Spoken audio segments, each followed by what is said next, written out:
Mexico touchdown. 15 yards. Molina goes up and gets it. He is so good at that, and Tuioti threw it in the perfect spot. Yeah, there just weren't enough of those, and you needed it before the last minute of the game. That was Robert Portnoy, courtesy of Lobo Radio Network.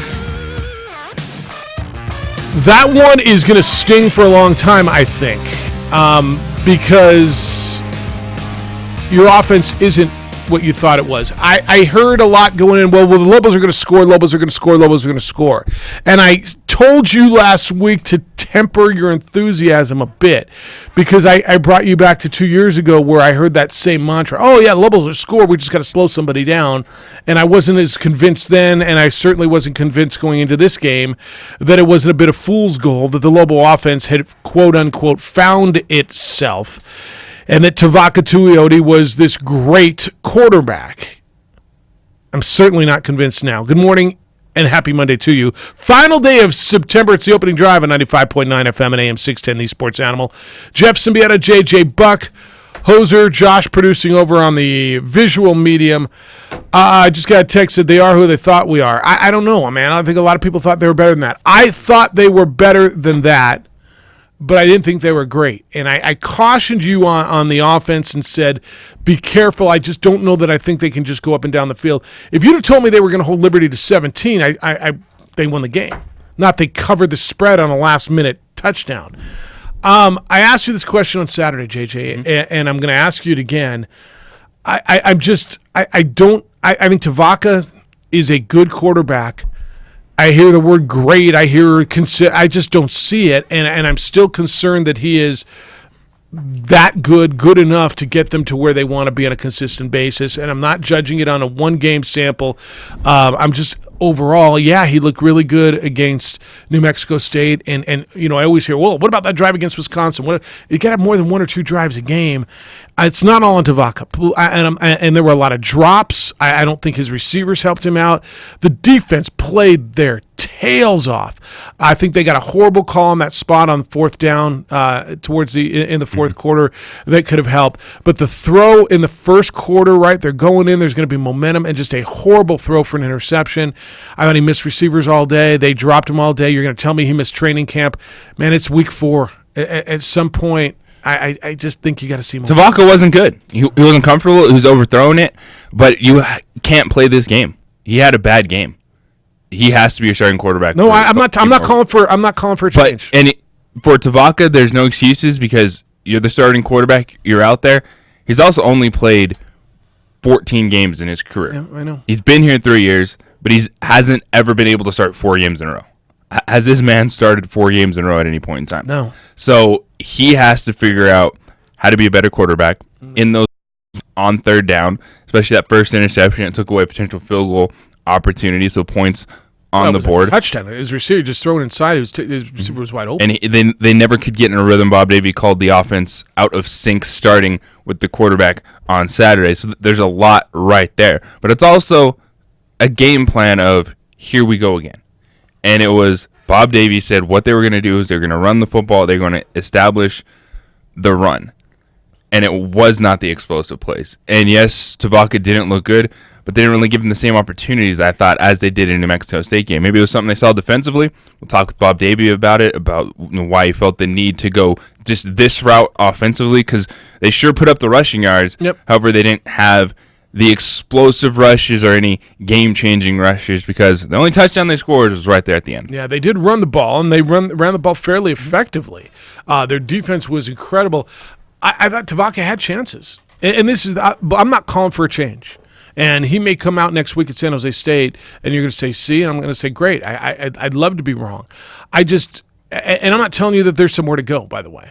I'm not telling you got to make the change. I just, after the one game against New Mexico State, I just wasn't there yet to say, yeah, here's a guy that you finally have your guy for the next couple of years, and he's in sync. And I know a lot of people were, and I think that loss is going to sting because it was absolutely winnable, and they left a lot of points on the field and a lot of opportunities. And again, I thought the call on the fourth down where Tavaka tucked it and scrambled for the first down, which was really a game changer in a lot of respects. Yeah, he had a couple of those moments, the third down scramble that goes 33 yards, and then they end up punting on that possession from inside Liberty territory. The fourth down run, which discussed where you watch it, was his knee down, was he spotted short, go to the review, then you'll get that call, which maybe allows them at least a chance to tie that game instead of having to wait for an onside kick at the very last moment. And then it's just the little things that stood out. It's like on that drive that they scored a touchdown, the first two plays were run plays. Now, was that a call by numbers in the box? Was that just, hey, we want to set up a third and fourth down play? It's little things like that that jump out when you're not having a good game that people freak out about. Meanwhile, how about that defense? And you hold Calvert to 306 yards and Gandy Golden to 144. You're like, oh my goodness, they had a big day, and they did. Those are good days. Relatively pedestrian for the two of them as far as their numbers are concerned, and you really held everybody else in check, right? I mean, their top rusher had 95 yards. He had one big chunk play of 38 yards. But you held everybody else in check for the most part. But, yeah, that was a tough loss because it was a game that was winnable, and you come back at 3-1, and all of a sudden you feel really good about yourself. And they had every chance to feel good about themselves, and they didn't. And now you got to go to San Jose on a Friday night on a short week, and they had the extra day. And there were breaks. Like, there were moments in that game that kept them in it. Calvert's fumble in the red zone there inside the 5-yard line. They missed a field goal in that contest, did Liberty, but the Lobos just could never quite capitalize on it. And it was the moments when they hit the big play, those were the drives that Liberty was successful on. All right, I want your thoughts on that. 505-246-0610, 505 what is it? 246-0610. That's all right. I forgot numbers today. I'm lost. You can send emails, Jeff at 610knml.com, JJ at 610knml.com. On the Twitter, it's _JJ Buck, and on the Facebook, the OD in the AM. Bob Davies scheduled to be with us this morning at 8 o'clock. We'll catch up with him, get his thoughts on what he saw as he watched the tape of New Mexico and Liberty, and take a look now at the short week. One short week and then a regular week with the Friday game, but 2 Friday games in a row now coming up for Lobos. They'll be in San Jose this Friday and then home the following Friday against Colorado State, who got beat at Utah State over the weekend. Aggies got beat 30-13? They covered, didn't they? They covered the spread. They got beat at home. A lot of turnovers early. 30-17. Sorry, 30-17 was the number. And really, they were out of this one in the first half. If you want to take a look at what they did and gave the ball away early, it was 24-0 at halftime. Or I'm sorry, 24-3 at halftime. Josh Adkins, 210 yards, but the 3 interceptions going to kill you. Just going to kill you. And they got to stop turning the ball over. And they gave Fresno State short fields, gave Fresno State opportunities. And they didn't do a horrible job defensively against Fresno State. I mean, the quarterback threw for 147 yards. They gave up 239 yards passing. So they keep them under 400 yards in total offense. I think if you say, hey, Fresno State's going to come in 30 points and under 400 yards, what do you think New Mexico State will do? You said, well, probably cover. Right? It's right. There's turnovers, 3 interceptions for Josh Adkins. And he's a quarterback that Doug Martin likes. You watch him and you feel like he can be successful for this offense. It just has turned the football over so many times to this point in the season. That's tough to overcome because they definitely look different in that second half. Yep. They settled in, gave themselves a chance, but it's too much to overcome. Yep. So they get beat 30-17. Next up, Liberty will be down in Las Cruces on Saturday. And again, I think that's a winnable game for them too. Yes, it is. You know, Liberty's nice. They've got 2 good players. They got a really, really good receiver and a really good quarterback. Now, I'll give it to their defense. They shut New Mexico down, and certainly New Mexico State didn't do that the week before. So you got to believe their defense played better. But listening to their broadcast, it sure sounded like that was an anomaly too. It was the first time that ever happened. It was interesting because I know, go back and forth a lot, but talking at pregame, Ned James was one guy who's like, I don't think there's going to be a lot of points scored. Yeah. Like, if you watch this game, the Lobos are going to end up doing what they want to do, and that's running the football with Bob Davie, playing that field position game, which is what happened Saturday, and it ended up being a really, really low scoring It's contest. like I told you last week. I just, everybody says, well, are they going to be able to slow them down? Lobos are going to score points. I just got it. Remember hearing that 2 years ago and they just didn't?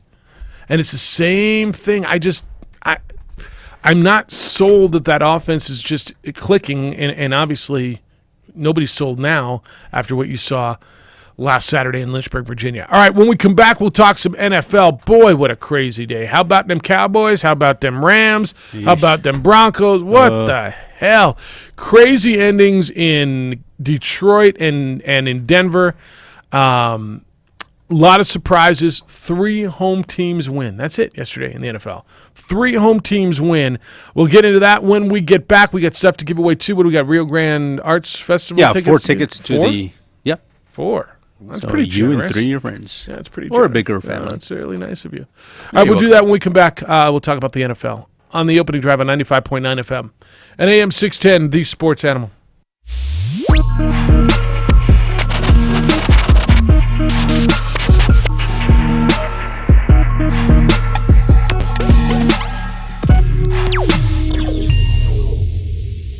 The world-famous Laguna Burger is beautifully handcrafted. A burger that's created from certified Angus beef, sinfully cooked to juicy perfection, and garnished with New Mexico's Hatch green chili. Tempt your taste buds with mouth-watering fresh ingredients. Cut! We're gonna need another Laguna Burger. Try the irresistible, world-famous Laguna Burger. Visit thelagunaburger.com. It's fresh with a kick. Take 32.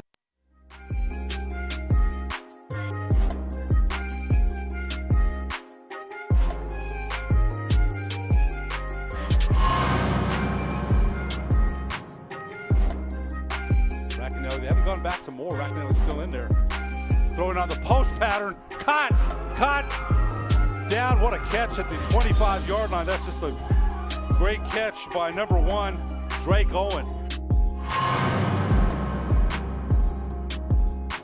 Single running back, and West does get the ball, and he has wide open lane. Let's see if he can make it. He punches it in. Did they get it? Yes! Touchdown, Ben West.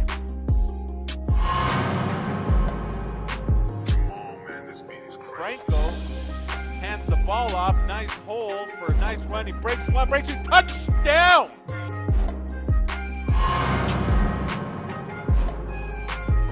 Second down. Smith. Plenty of time. A little pump fake. Fires in. He's going for Connor O'Toole to the end zone.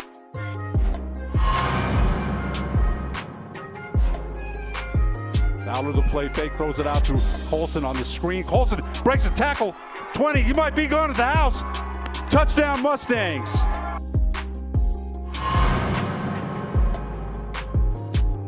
Third down and 16. Redford going to throw it, throws it out. The receiver slipped. The ball is picked, and back to the north side we go.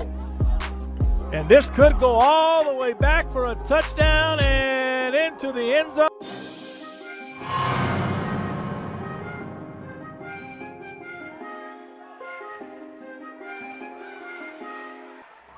Set far side for Bell. She couldn't put it away. Sharp over the block. Salas. Ray. Hit over by Cheshire. Sharp again through the block. Looking to set Bell on the far side. Gonzalez Sanchez digs it out. Jones will push it to Sharp. That's been her spot, but they're scrambling and still alive. Now it's going to come over. Salas gets it there. Jones. Gonzalez Sanchez, Sharp will have another swing. Just barely able to get it back over. Great defense for Pius. They'll try Wallace on the other side. Yes!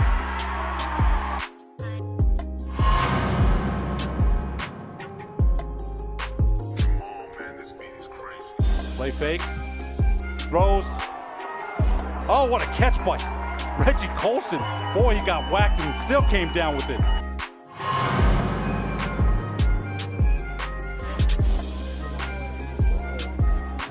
Handoff goes right side. Breaking some tackles and more. Off to the races. Still on his feet into the end zone. What a... Middle of the field. One of the most impressive things you will ever see. Here's a quick slant, and look at the speed by Altier. Can anybody catch him? A foot race. Altier. What an answer.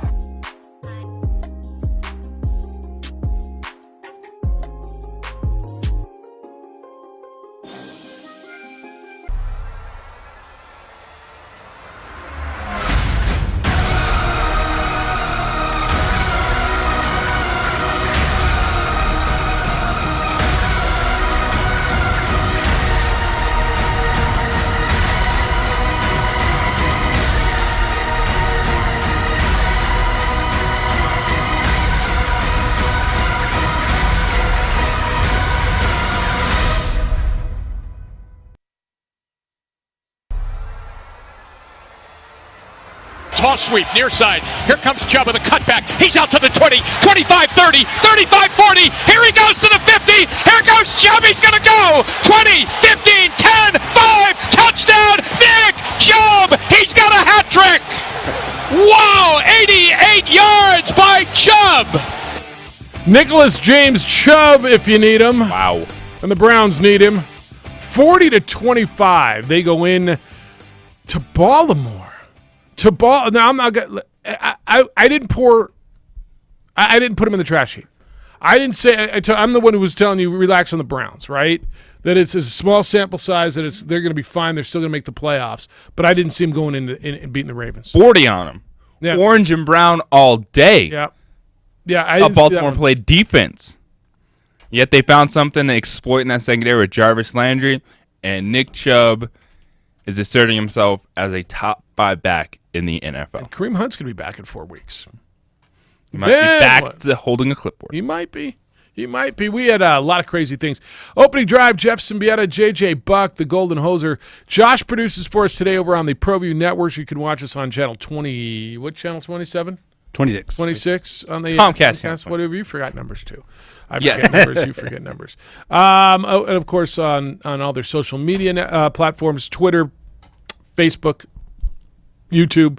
You can watch it on the OD in the AM on our Facebook page. Well, I'm just happy. I know got the Charger fan in the corner, but I am happy that we can all commiserate together. The Charger fans shouldn't be all that fired about beating the Dolphins that way either. So that we can share our feelings together in a safe space. Group hug. 55 points. What happened? Let me tell you something. Here's what happened yesterday. So the Bucs scored 55 points at the Coliseum.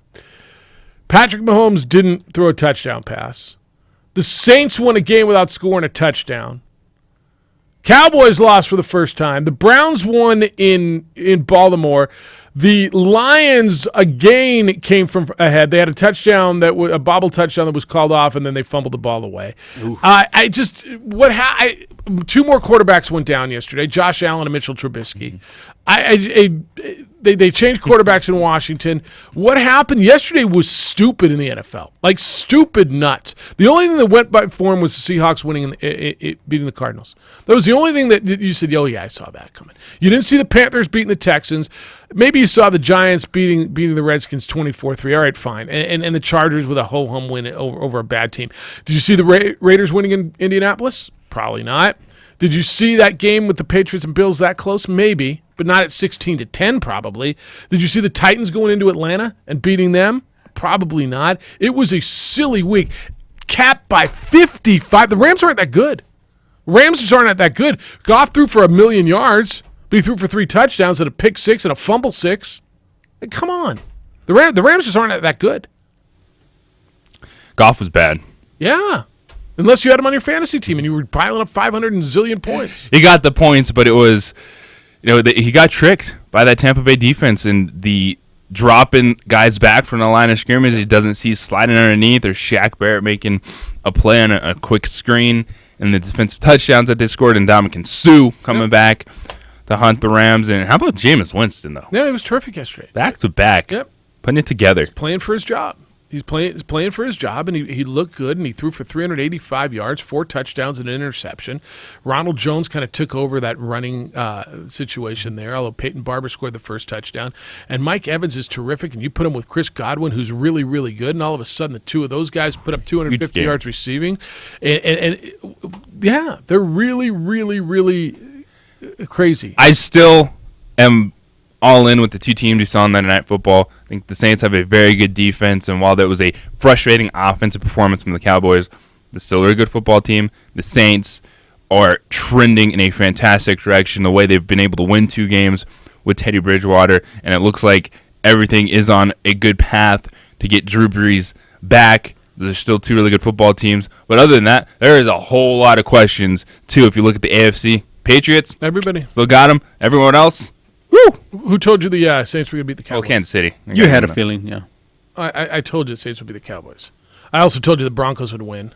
And I thought they would, but when you have 30 yards of offense in the second half until that final drive, that's what's going to happen. Good God.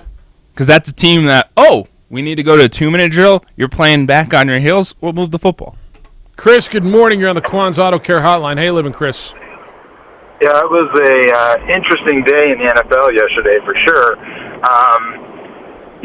So as a Lions fan, obviously I'm disappointed with the loss. I will tell you, as bad as that game was officiated, the Lions lost when Johnson attempted to get an extra 2 inches on that first and goal play at about the foot line and basically fumbled and was returned. It was a 14-point swing. That's probably where they ended up losing the game. But here's, as bad as that game was officiated, I'll tell you what bothered me the most about that game. What really bothered me about that game is the NFL chose not to do a replay on that final Hail Mary with a blatant pass interference call. Blatant. Now, they could make the case that, hey, Hail Marys are different, and we don't call those kind of pass interferences, but this was in the open field. It was not in the cluster. That was a really bad decision by the NFL. And if you're going to have that, that rule in there about replay, and especially under 2 minutes where coaches can't call it, you darn well better review that. That was horrible. And NFL they're gonna rue the day they didn't do that, because now, all the conspiracy theories are out now, and the problem is they should have reviewed it. And it just it bothers the living heck out of me when we see those kind of things, these rule changes, and then they ignore them. It's a problem for them. Yeah, I think all the officiating stuff is it's so rough. I just think there's so, like the personal foul call on the Broncos in the last drive. I just think it's brutal the way they're officiating the game. I do. It's well, I mean, there was a lot of other things, but this is a new rule that's put in place intentionally to do that. And I mean, not that long before that, there was a blatant pass interference call on Kansas City. Interestingly, it was the same guy that was on Dallas when the Lions had the mysterious flag pickup. The same guy had the pass interference call. But I mean, when you have a sport that is so reliant on officiating, and you create rules to kind of adapt to bang bang plays or whatever you want to call it, you got to review it. And they officially chose not to review that play. Yep, which is weird. You're right. All right, man. Sorry, Chris. It's got the football gods hate the Lions. They do. Lion fans has it about as bad. Like, they get burned. They get tough losses. Yeah. And yesterday was a brutal one. How about the sequence? Enjoyed watching that game, though. That was back great. And forth, causing fumbles. Well, they had a touchdown, and it was a bobble. Where in naked eye, anywhere in America in the world, it's a catch. Oh, he bobbled it, kind of. Okay, we and then Stafford fumbles. And I mean, there's your 14-point swing. I thought the fumble play, the return. Honestly, I thought it was called right. I mean, they're told to play it out. He wasn't down. The ball came out. The kid picked it up and went the other way 100 yards. Nobody ran after him. I think it was right. It's a tough one. It's a tough one if you're a Lion fan. And that's why I believe the pass interference being reviewable is going to be one and done. I agree with that, too. I don't think they're going to want to carry this into next year. Nope, I think you're absolutely right. Hey, I know you see their vehicles around town. IPS are on those vehicles. Do you know who they are, what they are? You should. IPS, International Protective Service. It's a security company I trust to watch my home. I'm a big, big fan of the police. I think they do a great job. There's just not enough of them to respond quickly to all the home break-ins or the alarms that go off around town. Well, because an alarm if nobody's going to respond when it goes off. IPS responds typically within 5 to 7 minutes, maybe less, with armed trained security personnel at homes, which they monitor when our alarms go off. Hundreds of homes and business owners in Santa Fe and Albuquerque rely on IPS to protect their property. If you have a vacation coming up, IPS can patrol your home while you're away, move your trash cans to the curb and back, give your home that lived-in look, pick up your newspaper, your mail. Call IPS at 897-2420. 897-2420 or go to ipsglobal.com. Those vehicles you see in your neighborhood means someone on your street refuses to be a victim of property crime. Don't wait until something bad happens. Let IPS secure what's valuable to you. Call them at 897-2420. Sports Animal time is now 7:25, and let's get another update on Monday morning's commute. Well, right now, earlier we had an accident, a minor crash northbound I-25 between Candelaria and Comanche. That has been cleared. No other new accidents or delays to speak of right now. But if you happen to see something, make sure and give us a call on the Traffic Tracker hotline at 767-9167, brought to you by American Home Furniture Outlet and Clearance Center at I-25 and Comanche. I'm Josue with Sports Animal Traffic. There's a new home for Lobo Talk, and you're listening to it. Lobo Talk. I'm your host, Robert Portnoy. Catch the voice of the Lobos, Robert Portnoy, right here on 95.9 FM and AM 610. The Sports Animal. Every week as he talks with Lobo coaches, players, and more. Lobo Talk, Wednesday nights at 7 o'clock right here on 95.9 FM and AM 610. The Sports Animal. Right now, the Home Depot makes replacing your old carpet easy. With more styles and colors to choose from, there's no better time to buy. With free installation on any carpet purchase of $499 or more, all by licensed local pros. Backed for life. Today is the day for doing and saving with free carpet installation only at the Home Depot. More saving, more doing. For a limited time, $499 minimum purchase required. Typically $699. For license information, visit homedepot.com/license numbers. Valid through November 6, 2019. You wouldn't settle when shopping for a home. Don't settle when shopping for your mortgage. If you've received a quote you aren't happy with, you don't need to go out of state for a second opinion. Kirtland Federal Credit Union is New Mexico's premier mortgage lender, offering more mortgage programs than any other local lender. And with Kirtland FCU, you'll never have to send a payment out of state. We're your local home loan lender. Head to kirtlandfcu.org/home loan and compare for yourself. Kirtland Federal Credit Union. We're more than military. We're for life. An equal housing lender. Approval based on creditworthiness and other factors. Membership eligibility applies. See your representative for complete details. Everyone loves that new car smell. But what about that new car look? If your paint is peeling or fading, don't get a new car. Get a new paint job. Call now to book a free estimate backed by our nationwide warranty. Uh-oh. Do you want another NFL clip?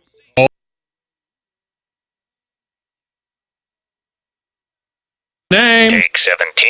Colorado Rooter. That's the name. And away go troubles down the drain. Let's try it like this. Colorado Rooter, that's the name. And away goes troubles down the drain. Call Roto Rooter for all your plumbing needs. This morning you're up early because last spot 30. It takes so much time. Do you have the right form? Are you in the right line? Your number E42, right after C23. This is confusing.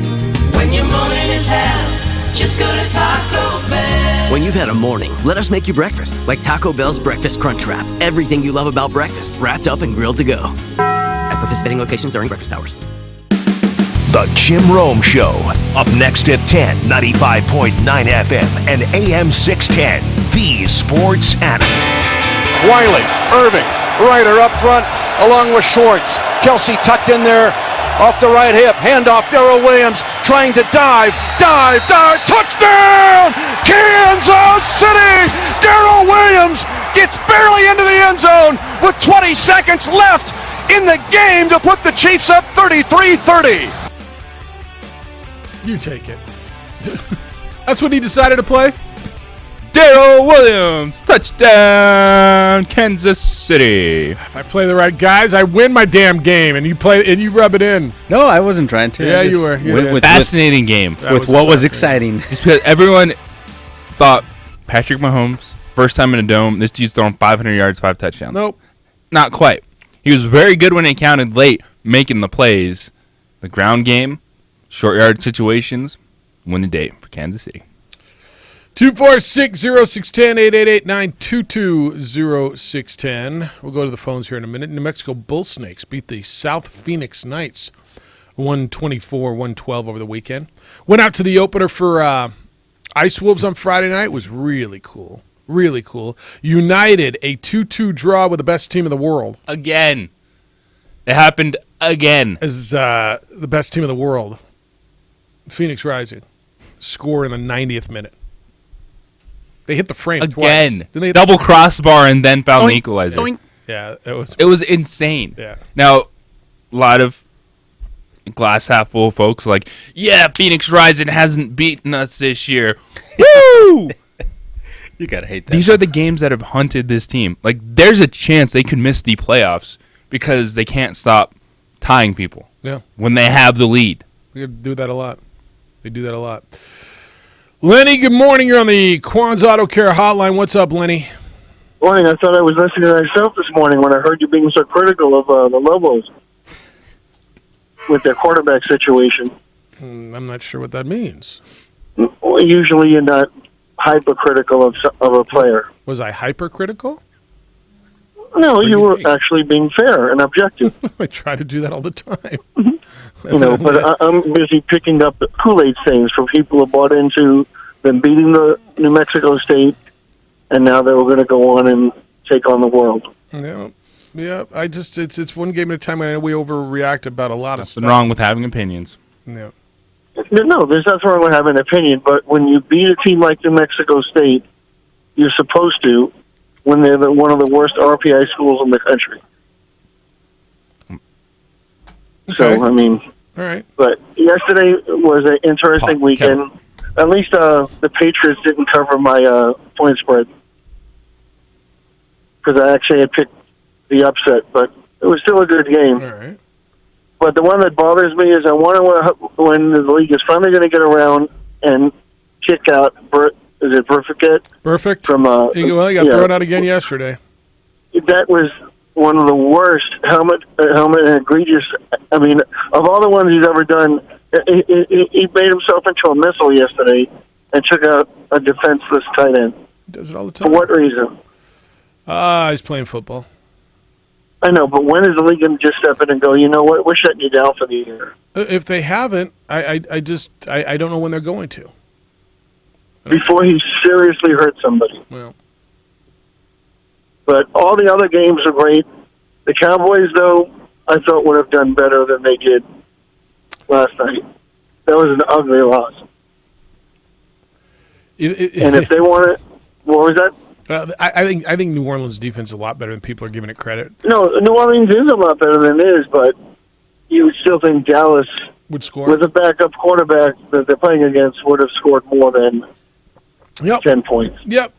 I think that's right. I thought New Orleans was going to win the game, but I thought it was going to be in the 20s, not in the teens, not below the teens, under teens, pre-teens, as they like to say. But I don't know how much of an anomaly that was. I mean, it was a really good defense that shut down an offense that had looked great. I mean, Kellen Moore's offense had looked really, really, really good. He's spraying the ball all over the place. When they shut down the run, it shut down everything, and they shut down Elliott yesterday. They shut down Elliott. But that shows you how much important. Now, is that, again, that goes back to the argument everyone's making that Elliott's more important to the team than Prescott is. Well, I think that's right, too. But a quarterback is more important than a running back, right? No, it is. He should be. But when Elliott doesn't go, Prescott's not able to then compensate for that. Because you still got all your receivers on the field. You still got your tight ends. But once that run game goes away, so does his passing game. Yep. But all the other games were just either upsets, nail biters, or the officiating. I think the officials are actually celebrating their new 7-year contract. Look, man, the officials are. It's just rough. It's just rough. And even with that new contract that they got till 2025 now, why didn't they make any officials full time? Well, that's a whole nother story, and At some point, maybe they will, and maybe there's officials who don't want to be part-time. Maybe they're making more money, being an accountant on the side or running their insurance company or whatever they're doing, right? I mean, there's probably a lot of guys who don't want to be full-time. I understand that, but don't you think we'd have a better balance throughout the league? I do. If they were, but it just feels like if it was that easy when they do it. It just feels like I've been hearing that if it was that easy, why aren't they doing it? I have no idea why they're not doing it. It's not like they can't say they don't have the money. Okay, you have one ref a few years ago that was a judge. Yeah. And then he was a ref. So he's probably making $150,000-$200,000 a year as a judge. I understand they have jobs, but if you go to them and say we're going to pay you $350 full time. Yeah, whatever the number is. Yeah, I don't know. Instead of the $209,000 a year average they make now. Is that what it is? 209. It's pretty decent. That's what it is. Before the new contract, the average was 209. It's a good part-time job. All right, man, I'm going to move. It's good to hear you. Right. Thank you. 246-0610. Lenny called in. A couple of points on the Patriots thing and the Cowboys. So he thought, I don't think the Cowboys thing is a trend. I think it exposes a little bit. I think it makes you all tap the brakes a little bit on anointing them as Super Bowl champions. I think the Saints did some good things defensively, really taking away the run and making Dak beat him, and he didn't. And I thought their secondary played really well. They took Cooper, for the most part, away. And then turnovers. I mean, the Jason Witten fumble was big. How often does that happen? Right? It once every 2 years, I'm told. That's what they said. I'm not alarmed on the Cowboys. I think they're really good still. But I saw that coming last night. You alarmed? You worried? No. I'm glad it was the fourth week of the season and not in the playoffs. So it's a good football team, even with Teddy Bridgewater at quarterback defensively.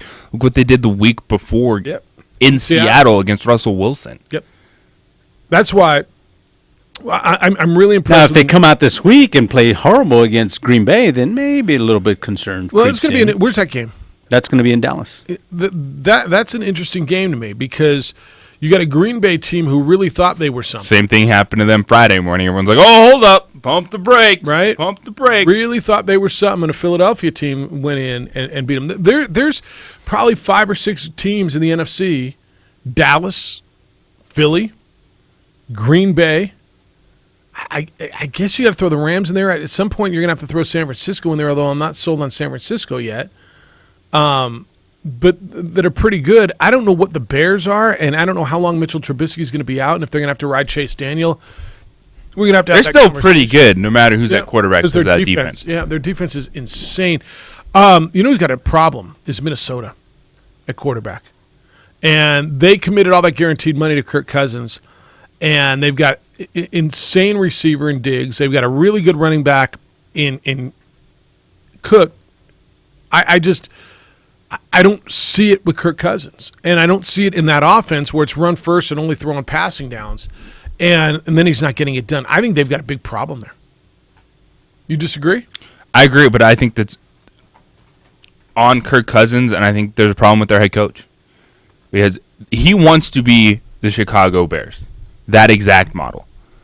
But when you have better weapons, you have to find a way to get more out of your quarterback. And Adam Thielen talked about that after the game. He's like, at some point in time, we can't just expect Dalvin Cook to rush up for 180 yards every game and carry us. He wants some more shots. While Stephon Diggs did go over 100 yards, that's an offense you watch, and everyone is wondering, where's the explosiveness? Why isn't this working? So there's questions with Kirk Cousins. I think there's a bit of a rift between the quarterback and head coach and not having a lot of trust, and then ultimately the style that they want to play is just defense, run the football, hold on. How much is on Kirk Cousins? Because I'm watching quarterbacks around the league play fairly well. I'm watching Kyle Allen win 3 in a row as a starter in Carolina when Cam Newton couldn't win a game. I'm watching Gardner Minshew become a folk hero down in Jacksonville and playing well. I'm watching Chase Daniel win a game yesterday. You're watching guys come off the bench. Jacoby Brissett, who I think is now an NFL starter, right? Have we decided that? We decided that before the season started. Okay. Daniel Jones playing well. I think you got a real issue up there. A real issue up there. And it's the moments you really have to start looking at where the players aren't coming and what's happening on third down, because Kirk Cousins' line is no different than Kyle Allen's line like yesterday. It's just his team won the football game. Kyle Allen wasn't great yesterday, by the way. Kyle Allen fumbled the ball 3 and times. the Raiders, while no one picked them, I was expecting a better performance from them. I was in on Josh Jacobs this weekend. Darren Waller has been fantastic for Derek Carr because that team, offensively, without T.Y. Hilton, who's making the big plays? And there was nobody. There was nobody that drops all day. Yeah. Marlon Mack. So that's a huge difference maker on that team. Yes, when we talk so much about the quarterback and what they mean, but that is one player that changes absolutely everything. T.Y. for the Colts. Well, there was nowhere to stretch the field, and Jacoby was good. He threw the 1 pick six, which really was the difference in the game yesterday. He struggled early, finally found a rhythm. But to your point, there was no playmaker out there with T.Y. Hilton gone. That was gigantic, and their defense was decent. I mean, their defense gave up 24 points. I thought Derek Carr played nice yesterday. One of the best games I've seen Derek Carr play. Managed it, and Josh Jacobs was able to move the ball on the ground. Big win for the Oakland Raiders. More NFL. Bob Davie due to be with us coming up at the top of the hour. You're listening to The Opening Drive on ProView Networks at 95.9 FM and AM 610, the Sports Animal. Jackson Compaction wants to help you keep your green. And keep the community green as well. Jackson Compaction has worked hard to maintain the same prices since day one. Always easy and painless trash removal with professional crews and quality service. If it's non-hazardous waste, debris, or trash on your land, leave it to us. At Jackson Compaction, we're dedicated to ensuring the conservation of our environment. You trash it, we smash it. Jackson Compaction, we've earned a reputation for great results. The Lascombe family has been growing and crafting wine in New Mexico since 1981. Formerly known as St. Clair Winery, we're going back to our roots and honoring our founders, Danielle and Hervé Lascombe. Today, our D.H. Lascombe Winery and Bistro locations continue to deliver the exceptional wine and food experience you've come to expect from the Lascombe family. Visit us and enjoy a culmination of our 6th-generation winemaking legacy and unique, perfectly paired foods. D.H. Lascombe Winery and Bistro. At New Mexico Highlands University, you're more than a student, you're family. Whether you're taking courses in Las Vegas, Santa Fe, Rio Rancho, Albuquerque, or Farmington, you'll get that one-on-one attention to inspire you to reach your goals. Let New Mexico Highlands help take your passion and accelerate it into a career and fulfilling life path. Find out why New Mexico Highlands is the right choice for you. Log on to NewMexicoHighlands.com today. Don't sacrifice quality of flavor when you're in a hurry. Golden Pride offers ribs, fried chicken, green and red chili breakfast burritos, and Frontier Cinnabons. 4 great locations, or visit us online at goldenpride@abq.com. Golden Pride Barbecue Chicken and Ribs, proud supporter of ProView Sports Network.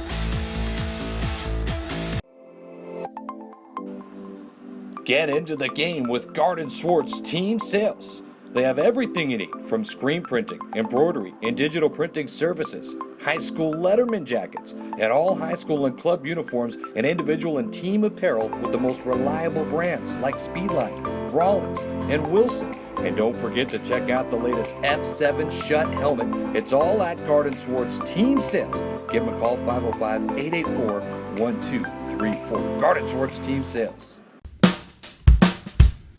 Well, I'm going to the frontier, walk up to the cashier, order up a root beer and a number 1. Cover it with green stuff, 1 scoop is not enough. Find a booth is real tough, back by the Duke. Meet my family, meet my friends in the quirkiest restaurant I have ever been.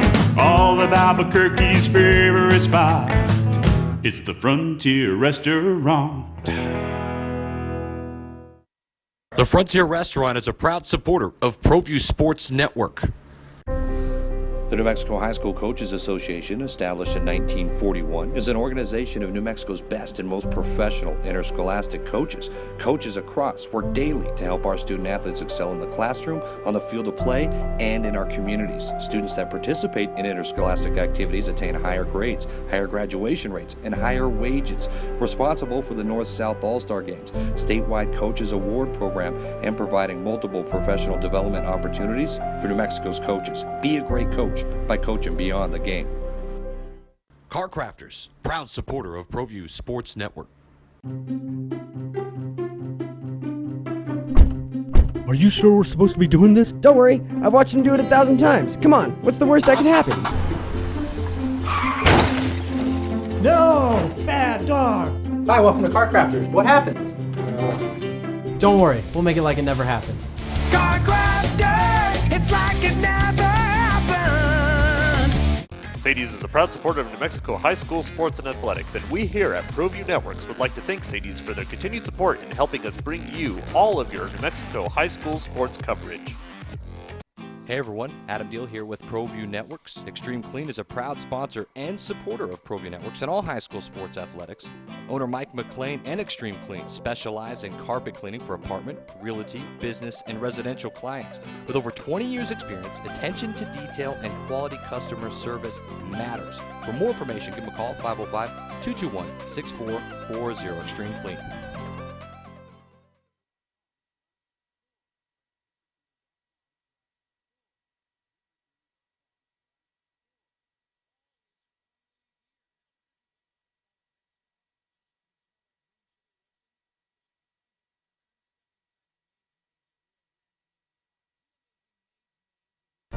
Whether you're looking to buy, sell, or invest in real estate, give Nathan Smith at Realty Executives Advantage a call. With over 18 years of real estate experience and nearly $1 billion of sales, leases, and evaluations, Nathan has the experience and the track record to get the job done. His main objective is to become your trusted real estate advisor.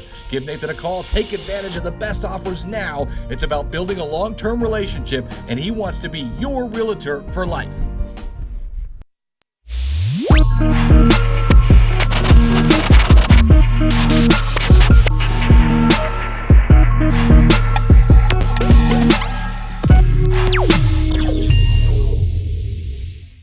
The world-famous Laguna Burger is beautifully handcrafted. A burger that's created from certified Angus beef, sinfully cooked to juicy perfection, and garnished with New Mexico's Hatch green chili. Tempt your taste buds with mouth. Thought it was a real success out at Ice Wolves opener on Friday night. They sold out the weekend. Lost in a shootout to Odessa 4-3 on Friday. Got beat 4-2 on Saturday. So they're 0-7-1, I believe. But I think that the story was told with the crowd, the sellout, the atmosphere, the way it was. It was and it was cool. Hockey was back, and it was just good feel, man. I'm really happy for Stan Hubbard and that whole group up there that's put this thing together and worked their butts off to put this thing on. And I think it gets some traction, and let's see where it goes over the next couple of years. And they grow their fan base, and there's more demand to get into that little arena because there's about 1,000 people. Yeah, the setup is fantastic for what they had. Redoing the Outpost, this type of hockey, the style you're going to get in the junior hockey league, the broadcast of it all, it is really top-notch stuff. And this weekend just wasn't able to get out there, but seeing everything via social media and the clips, that looks like a fun experience. Yeah, no, it was a good time, and the team's good, the hockey's good. They're obviously they're struggling a little bit trying to get some wins early as an expansion team. They'll be back on Friday night against whoever's coming in. I forget who's coming in. LOS. Who's LOS in this league? Whoever, but it doesn't matter. Do you care who they're playing? Right? It's like the Isotopes. Go out and have fun. Who they playing? But go out and enjoy that. Yeah, because I had a good time. And then you were out at United on Saturday. Or you didn't get to United. You were doing the radio. Another good crowd, 13,000 plus. What a tough loss for them, huh? The 2-0 lead against Phoenix. Phoenix had that 20-game win streak. It was snapped before they got here. They get down 2-0. That's Phoenix has not beaten New Mexico. That's one team that Phoenix has not beaten, and they celebrated after. Did you watch it? They did. They celebrated after the game like they had won a playoff game. Well, what they did is they clinched the Supporters Shield, so best record, most points in USL, so they'll have home field advantage. All right, so they were out with that draw. All right, so there was something to celebrate for them. Yeah, so they clinched the top seed and best record in the USL, so they were very happy, and there's a bit of a budding rivalry between these two teams, given the fact that, yes, they have not beaten New Mexico, but that's a frustrating one. And I know people are out there saying, hey, Phoenix didn't get 3 points. They haven't beat us yet this year. But you're on the outside looking in right now. New Mexico United is in 11th place. And while they have a favorable schedule, there's going to be so many of these games. They've tied 11 times. There's only 4 left, right? That they look back and go, oh, man, how did we miss this opportunity? How come we couldn't close out that game? Phoenix is fantastic. They are the best team in the USL, and offensively, people could compare them to some pro teams with the run that they were at. But you're at home, in that atmosphere, up 2-0, got a great goal from Devin Sandoval to start off. You got that cushion, and then all of a sudden, it slipped away. And that's just going to sting. That's going to hurt if somehow, some way, they're on the outside looking in. Yeah, it was one of those where 70th minute, 2-0, but you kind of got this weird feeling, right? And then they got one. Really nice goal that they got. And then they're buzzing, and they were buzzing. Phoenix was buzzing, and they hit the frame twice on that one little rush, and finally were able to put one in. You had the backup goalie going, right? Yeah, Cody out with a foot injury. Is that what it was? This game. So Ben Bury getting his first start in USL play. He played the entire game against Cardiff City in the international friendly they had, but this was his first time out, and I thought he did well until those final minutes when Phoenix, that's what they've done. And when they went on their 20-game win streak, they won games like that as well. They found ways to score late. They found ways to finish off games. So there's a lot of frustration. But, hey, that you've got people's attention when immediately the reaction to questioning the substitutions. Why is he doing this? Why is he doing that? A lot of passion down the stretch because I think as well as New Mexico has played this first year, there's a bit of a realization like, oh, everyone thought it was a shoo-in. Yeah. They're going to the postseason, and maybe they're going to have a home field or at least a game at home. Well, now you just got to make it. Right now they are tied for the final spot, but they are out on the tiebreaker, which is victories, because you've got so many draws. And so San Antonio's got the final playoff spot. Rio Grande Valley will be coming in. They sit in 15th out of 18, but they have won their last 2. They beat Orange County 2-0, and then before that they were 3-1 victors over Real Salt Lake City. So a team that's coming in, while not with a great record, has won 2 in a row, and one of those wins was over the team that's sitting in 4th place, and the other one was over a team in 6th place. So they've beaten 2 teams ahead of you in the standings. So they haven't mailed it in. And after that, you get Seattle, the Sounders 2 team, which is struggling. Right, that's now called Tacoma Defiance. You get that game sandwiched in between there. You will get Tulsa, who's also struggling. So you've got some teams at the bottom of the table in Tulsa, Tacoma, Rio Grande Valley, and even Las Vegas. So all 4 teams that are left on the schedule are below you in the table. So you've got opportunity, right? A lot of opportunity. Yeah, chances. Yeah, a lot of opportunity to move up. But that was one certainly that got away the other night. All right, 246-0610, 888-922-0610. Got the baseball that's ready to go. We got playoffs. Playoffs? Postseason in baseball is now upon us, and we will go. We will go with baseball playoffs.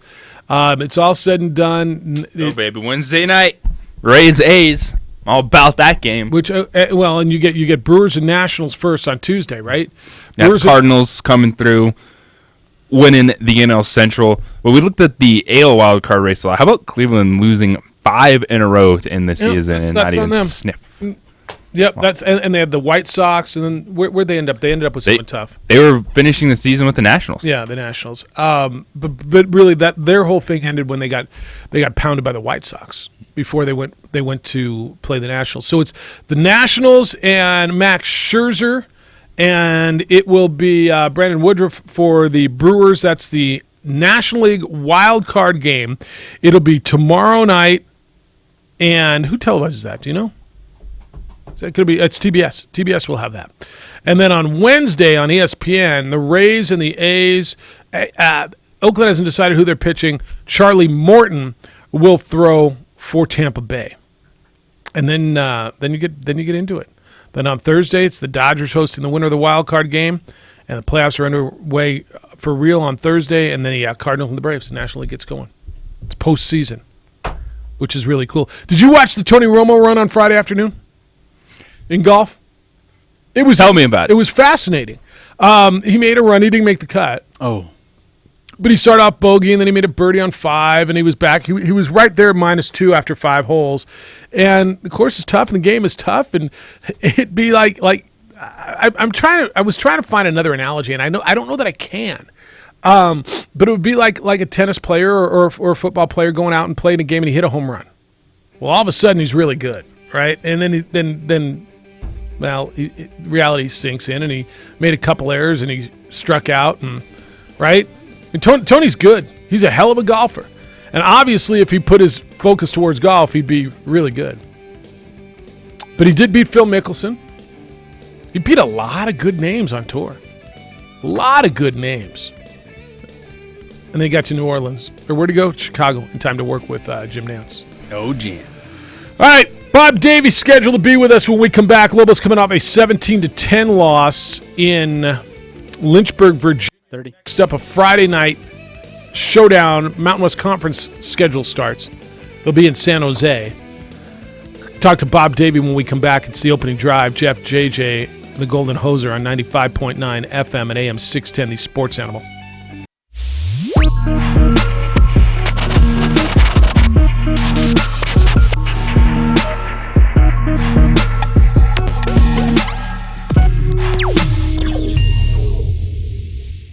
The world-famous Laguna Burger is beautifully handcrafted. A burger that's created from certified Angus beef, sinfully cooked to juicy perfection, and garnished with New Mexico's Hatch green chili. Tempt your taste buds with mouth-watering fresh ingredients. Cut! We're gonna need another Laguna Burger. Try the irresistible, world-famous Laguna Burger. Visit thelagunaburger.com. It's fresh with a kick. Take 32.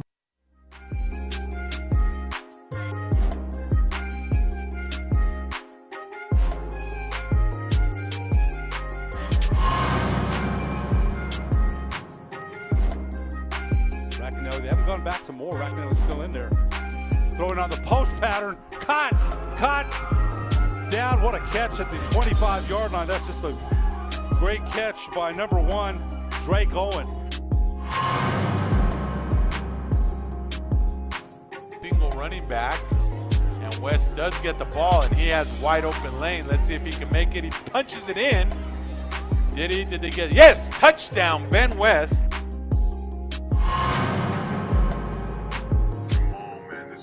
Franco hands the ball off. Nice hold for a nice run. He breaks one, breaks two. Touchdown!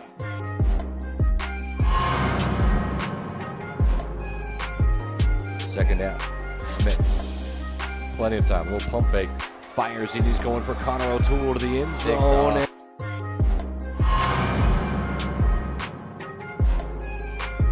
Fowler the play fake, throws it out to Colson on the screen. Colson breaks a tackle. 20, you might be going to the house. Touchdown Mustangs.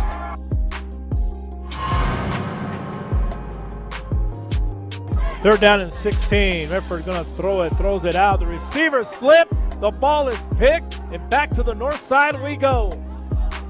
And this could go all the way back for a touchdown and into the end zone.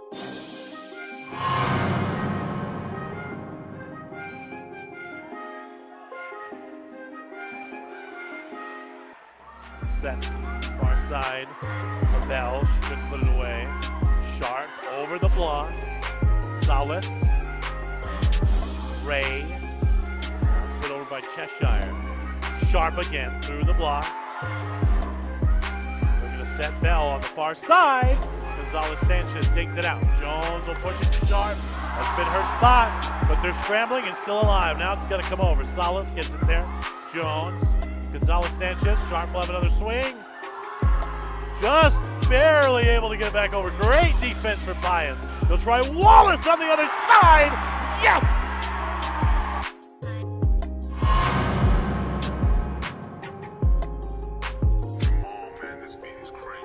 Play fake. Throws. Oh, what a catch by Reggie Colson. Boy, he got whacked and still came down with it.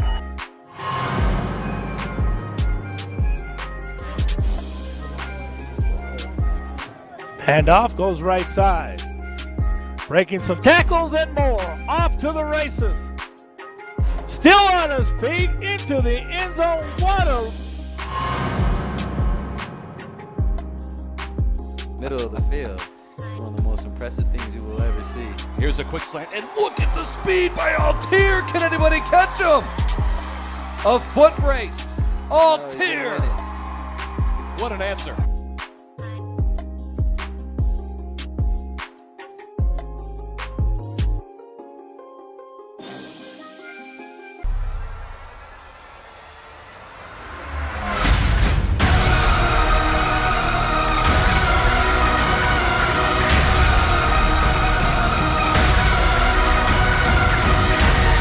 Short week for Lobo football.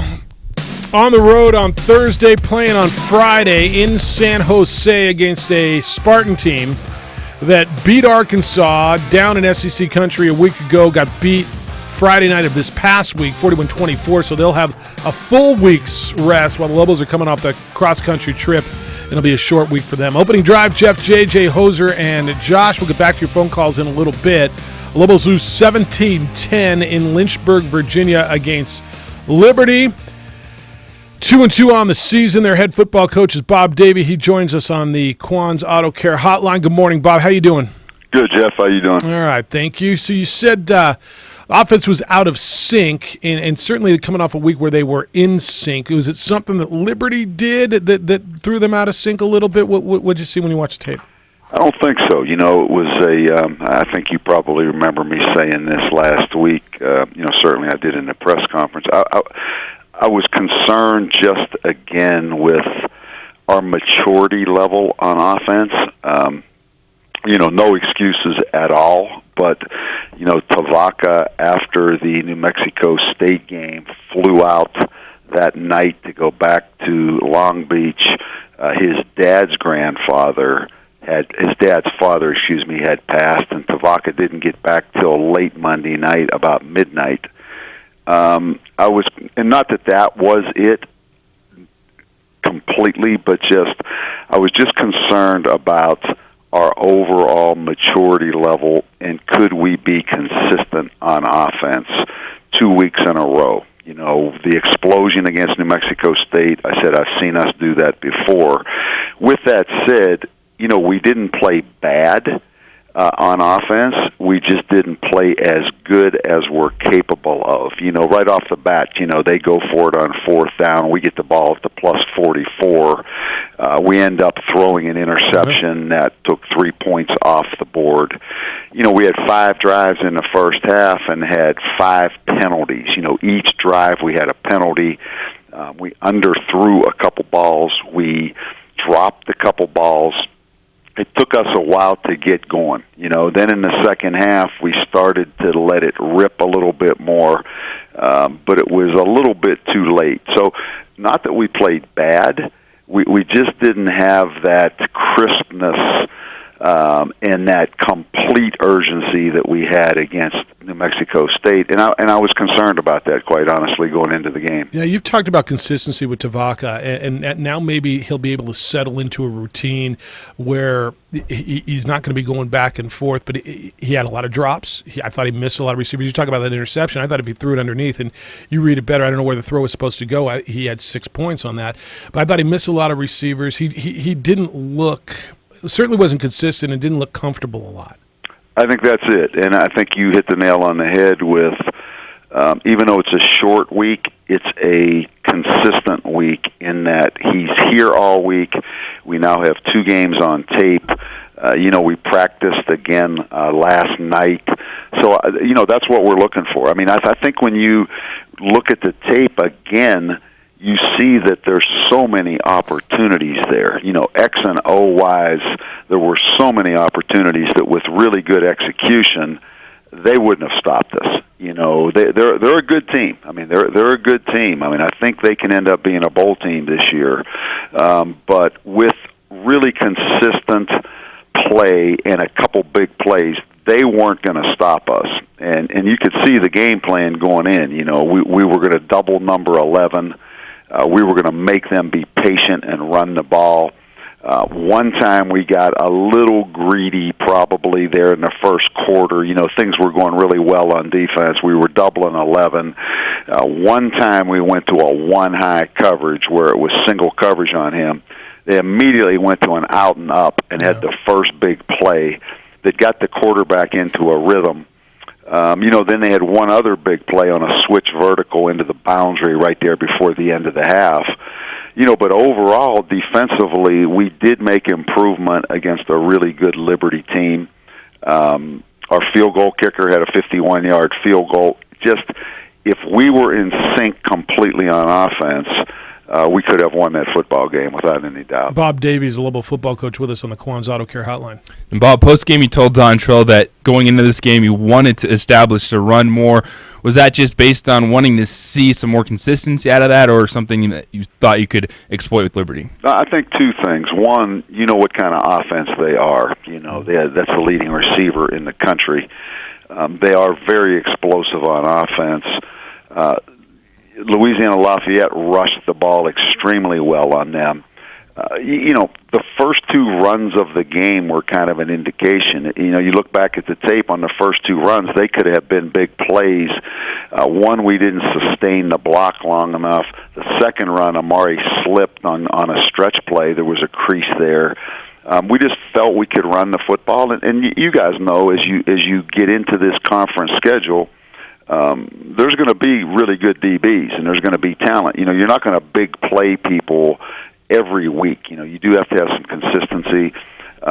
We can run the ball. We ran a little bit of triple, which got them back on their heels a little bit. We ran a little bit of double option, particularly late in the game when they were playing man under. It just makes us more of a complete offense. So, schematically, we're in really a good place on offense. It's just we weren't crisp enough execution to put enough points on the board, and it was disappointing. Bob, where were the areas that your defense improved? Was it just fundamentals, pre-snap stuff? What did you see from them on Saturday? I think we tackled better. I think, second, we didn't give up, with the exception of the out and up that I mentioned and that switch vertical.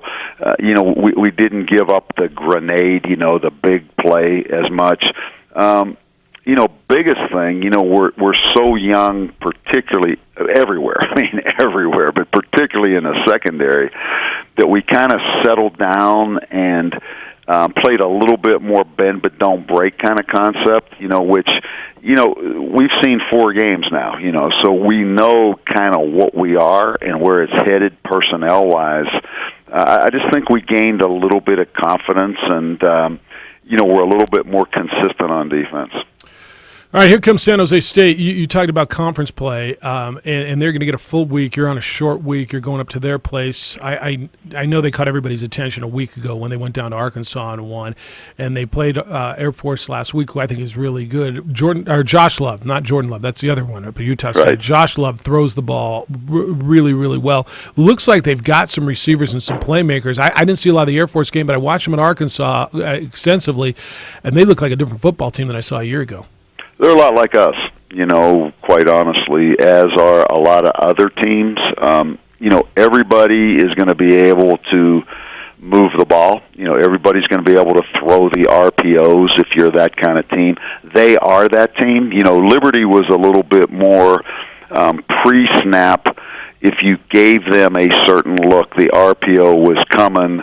Their quarterback wasn't quite as an operator. I'm talking about Liberty's as Love is from San Jose. San Jose is the true post-snap, once the ball snapped, seat the ball in the running back's belly. Depending on the coverage, and they read coverage as well, they'll come out of it and throw the RPOs. They're a lot like us schematically on offense. They are they're a talented football team at the receiver position, a little bit bigger running back than Liberty, but the quarterback is an operator. He is the point guard kind of guy. It's two similar teams. We're probably very close to San Jose overall talent-wise, so it should be a heck of a game. Now, Bob, you mentioned earlier, Tavaka just finding some of that consistency. Before quarterback, when he looks back at that game, he goes through this week. What are the steps that he's going to take to get better at that position? I saw him get better in the game, JJ. I could see it. Example, the first third down in the game, it was 3rd and 3, and we run a little glance route to Jordan Kress. He's wide open on a little slant, and Tavaka throws it in the ground. He got better as the game went on. Excuse me, that was the third series of the game on a 3rd and 3. He got better as the game went on. I thought he really competed. You take the scramble down to the 1-yard line where they ruled it short. I think there were about 6 minutes left in the game. We would have had it 1st and goal on the 1. I thought that was the biggest call of the game, and it looked like by the mark, by the way he popped out of there, that he got to the marker, didn't he? Yeah, I was surprised that it even ended up being a measurable kind of deal. I just took for granted that he had the first down. But, they replay everything, and obviously it wasn't a first down. Then he took off and ran again. He got a little option going late. So, back to JJ's question, he improved during the game. He competed more with more urgency and more intensity as the game went on. And, again, not that he was sluggish going into the game, not that we were sluggish. It's one of those things we didn't execute well enough early in the game, just the little things. So it wasn't bad, it just wasn't good enough to win. And I think as the game went on, he picked up his performance, and I think, that shows him again, another example of at what level you have to prepare for and what level you have to start the game in. 2 Friday night games in a row. This one's a short week coming back across country while they're on a full week. Challenges of the travel going east and going west, a short week, getting your guys ready. Yeah, nobody cares, right? But truthfully, I talked to our team yesterday.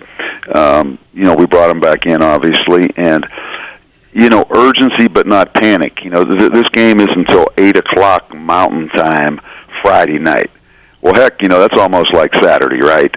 So we're going to pick up a lot of time late in the week. Thursday we travel. Friday we're there all day. So urgency but not panic. There's a lot of time for treatment. We came out of that game with about 4 or 5 ankles. It was kind of an ankle game for some reason. So, the fact that it's 8:00 Friday night, Jeff, there's no excuse. And, the very next week, I think we get Colorado State in the same scenario where they play Saturday this week and then play us on Friday the next week. Yeah, it all tends to even out. All right, appreciate the time. Good luck against San Jose State. Safe travels. We'll see you during the week. All right, guys. Thanks. See you. Bob Davey, Workman's Compensation has its own court. So if you've been hurt at work, you need a lawyer that specializes in workman's comp. That's the Fogel Law Firm.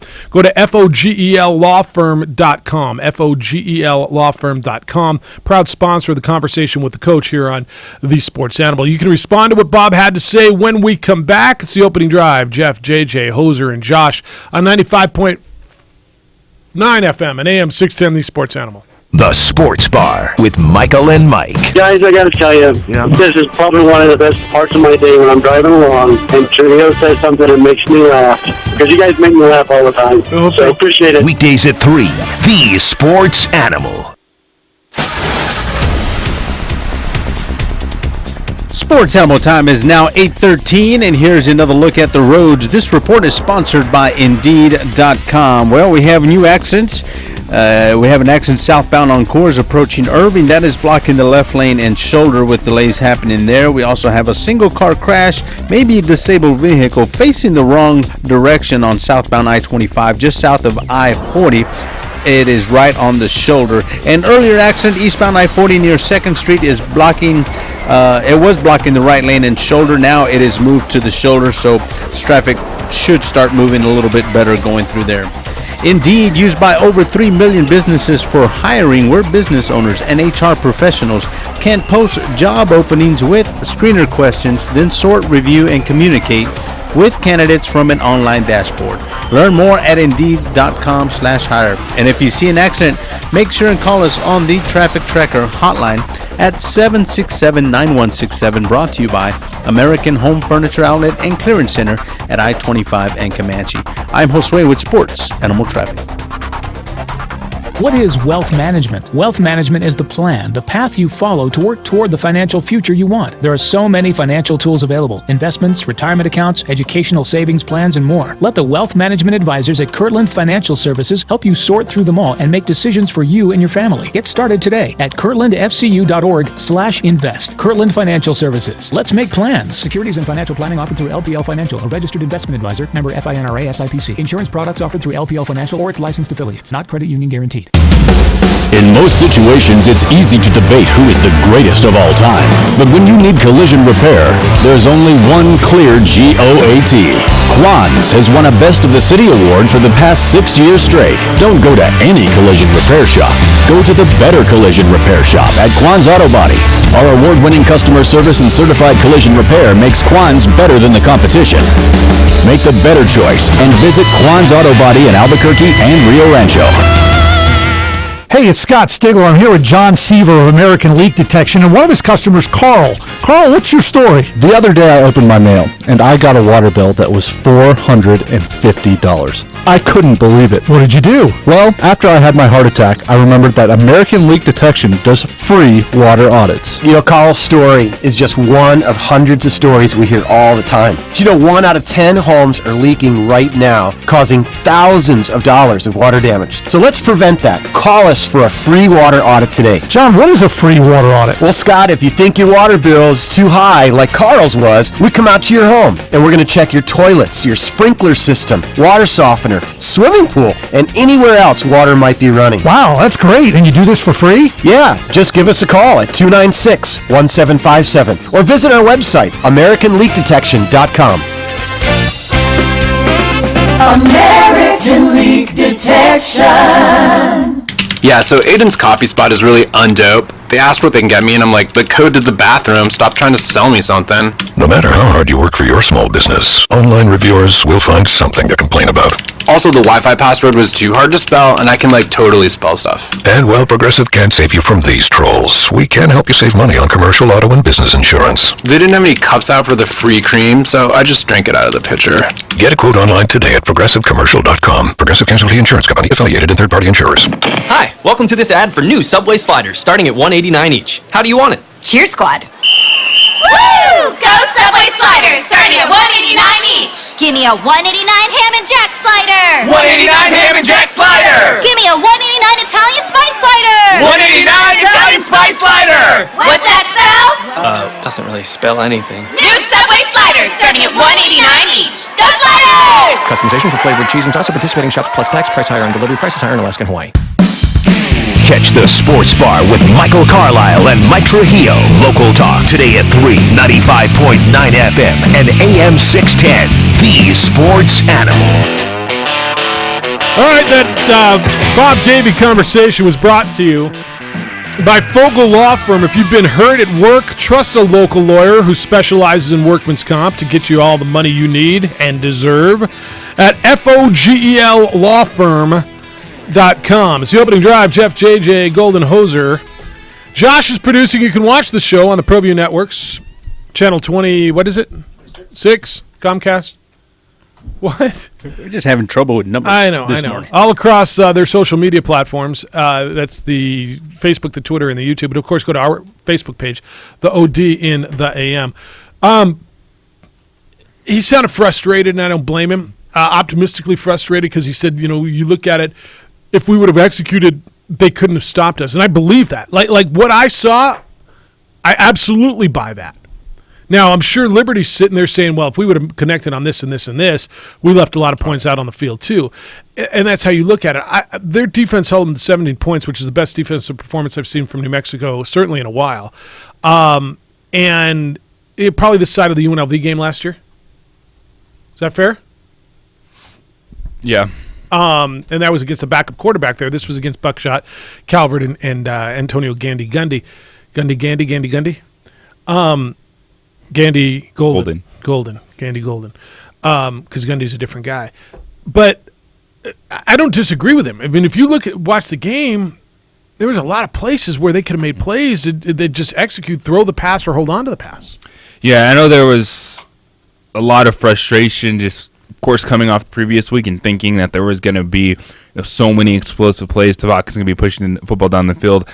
I am on board with a more complete offense. I thought when they did run a little bit of the triple, mixing it in as opposed to it was mostly just a zone read last week against New Mexico State. I think that makes them effective. That's a lot of offense to handle when you're putting that in with what Joe Daly has brought to the table. But if they can be successful at that, I think they can be good offensively and find some more consistency, because they ran the football for 233 yards. It's just there wasn't that one pop. They didn't have that play like Liberty did, with whether it was Gandy Golden or Frith, both 50-plus yard completions that set them up for scores on the drive. The Lobos just couldn't find that play on Saturday. Garcia says, how can Liberty have a club like that in their second full season as FBS, Jeffy? And you had a caller last week cry Lobo football still hasn't caught up from not having 2 platoons in 1965. Resources. I just, and I know, look, they're good. They're not great. They're where you are.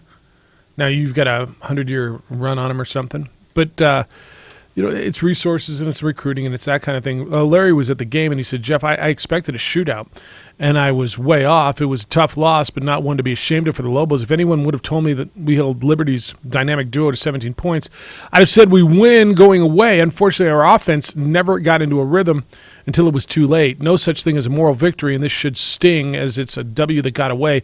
On the bright side is there's a lot of winnable games left on the schedule that can get us to 6 and to bowl eligible. And before fans bash the team for losing to Liberty, they're a program on the rise, a school that has invested over $200 million in the athletics facility since 2010.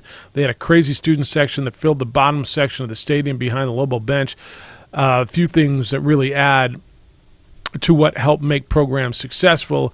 He says, my prediction is Liberty is a smaller scale Notre Dame and will make noise as a non-Power 5 school as time goes on.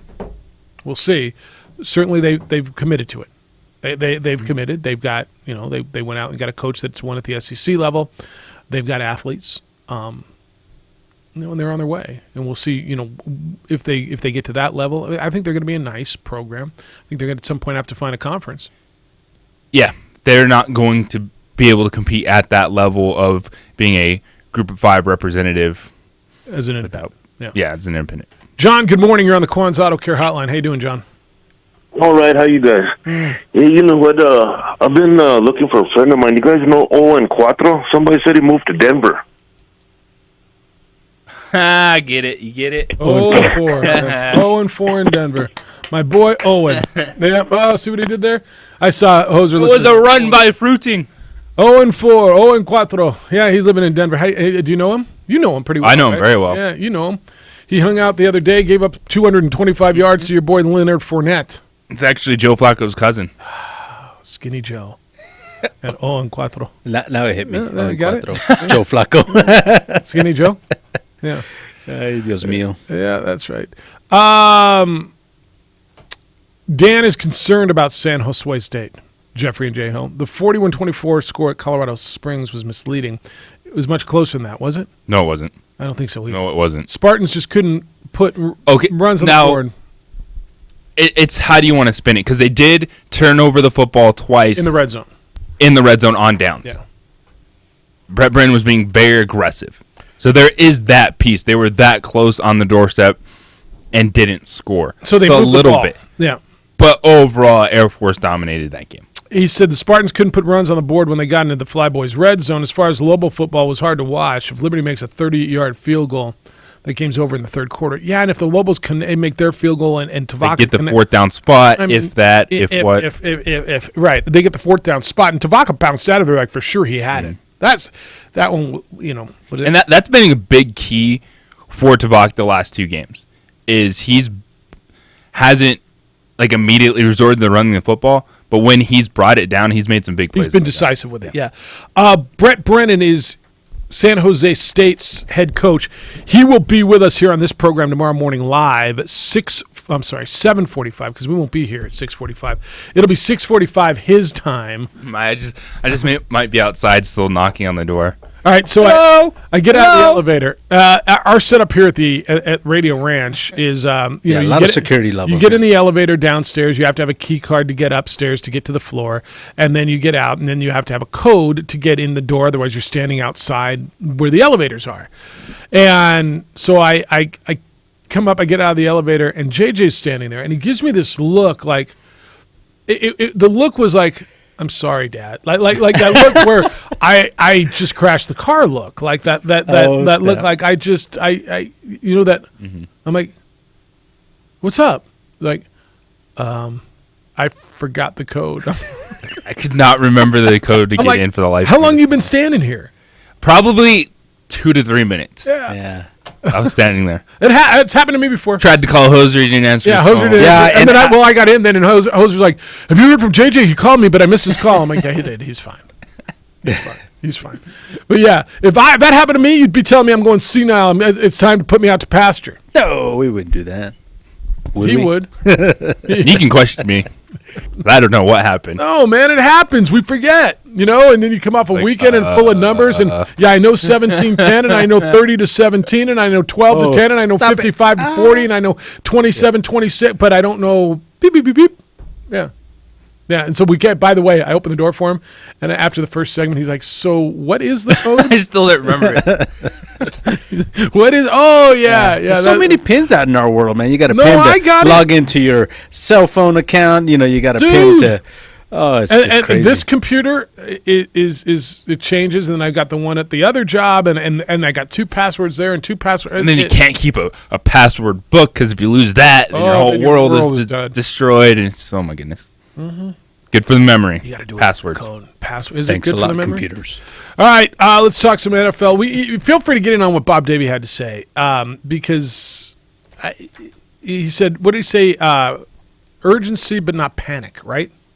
Urgency but not panic is what he's preaching this week. On a short week, going to California, coming from the East Coast, stopping here for a few days, going to the West Coast, playing on a Friday night. Like he said, nobody cares, right? And he's absolutely right. Nobody cares. You got to go out and get it done, and got to get some quarterback play, some consistent quarterback play. And they've got to find it, and it's got to be Tavaka, and he's got to get better. It's the opening drive. Jeff, JJ, Golden Hoser, Josh. You call him the Bear? That's fine. On 95.9 FM and AM 610, the Sports Animal.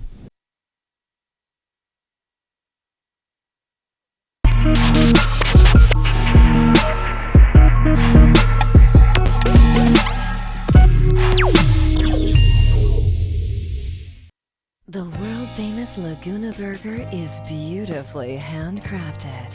A burger that's created from certified Angus beef, sinfully cooked to juicy perfection, and garnished with New Mexico's Hatch green chili. Tempt your taste buds with mouth-watering fresh ingredients.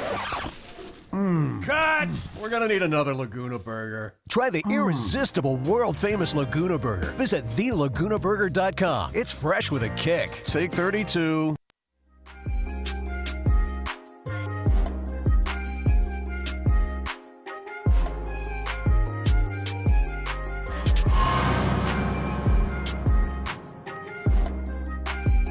They haven't gone back to more. Racknell is still in there. Throwing on the post pattern. Caught. Down. What a catch at the 25-yard line. That's just a great catch by number 1, Drake Owen. Single running back. And West does get the ball, and he has wide open lane. Let's see if he can make it. He punches it in. Did he get it? Yes! Touchdown, Ben West.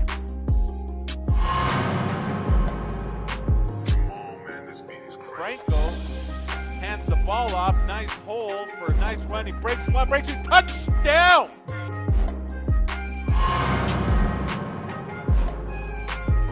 Second down. Smith. Plenty of time. A little pump fake. Fires in. He's going for Connor O'Toole to the end zone.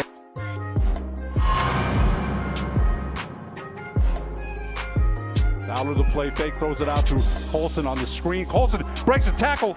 20, you might be going to the house. Touchdown Mustangs.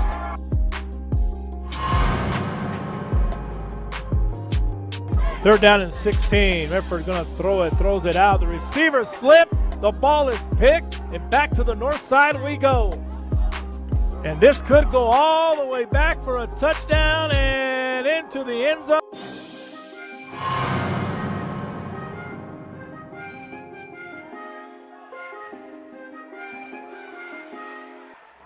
Set far side for Bell. She couldn't put it away. Sharp over the block. Salas. Ray. Hit over by Cheshire. Sharp again through the block. They're going to set Bell on the far side. Gonzalez Sanchez digs it out. Jones will push it to Sharp. That's been her spot, but they're scrambling and still alive. Now it's going to come over. Salas gets it there. Jones. Gonzalez Sanchez. Sharp will have another swing. Just barely able to get it back over. Great defense for Pius. They'll try Wallace on the other side. Yes!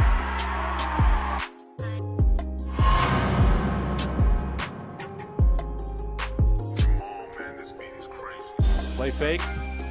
Throws. Oh, what a catch by Reggie Colson. Boy, he got whacked and still came down with it.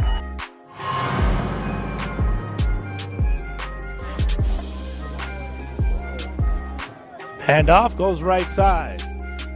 Breaking some tackles and more. Off to the races. Still on his feet into the end zone. What a... Middle of the field. One of the most impressive things you will ever see. Here's a quick slant, and look at the speed by Altier. Can anybody catch him? A foot race. Altier. What an answer.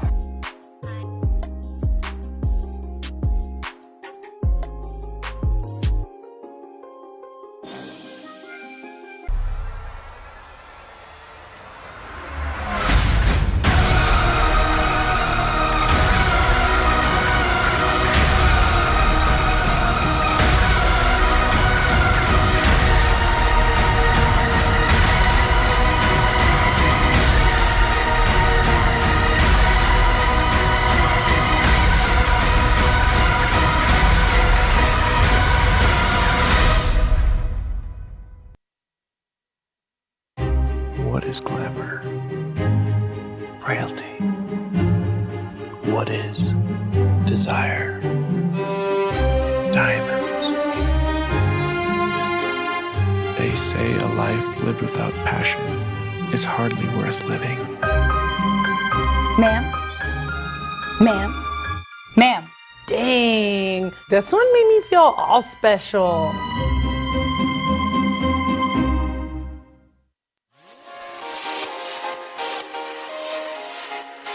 Folks, there's no other way but to be all in. Either he's Lord of all or he is not Lord at all. And you can experience the real and authentic, true life change that only God can provide to humanity. See, when we truly encounter Jesus and purpose to know him and follow his teachings, hashtag life change will occur.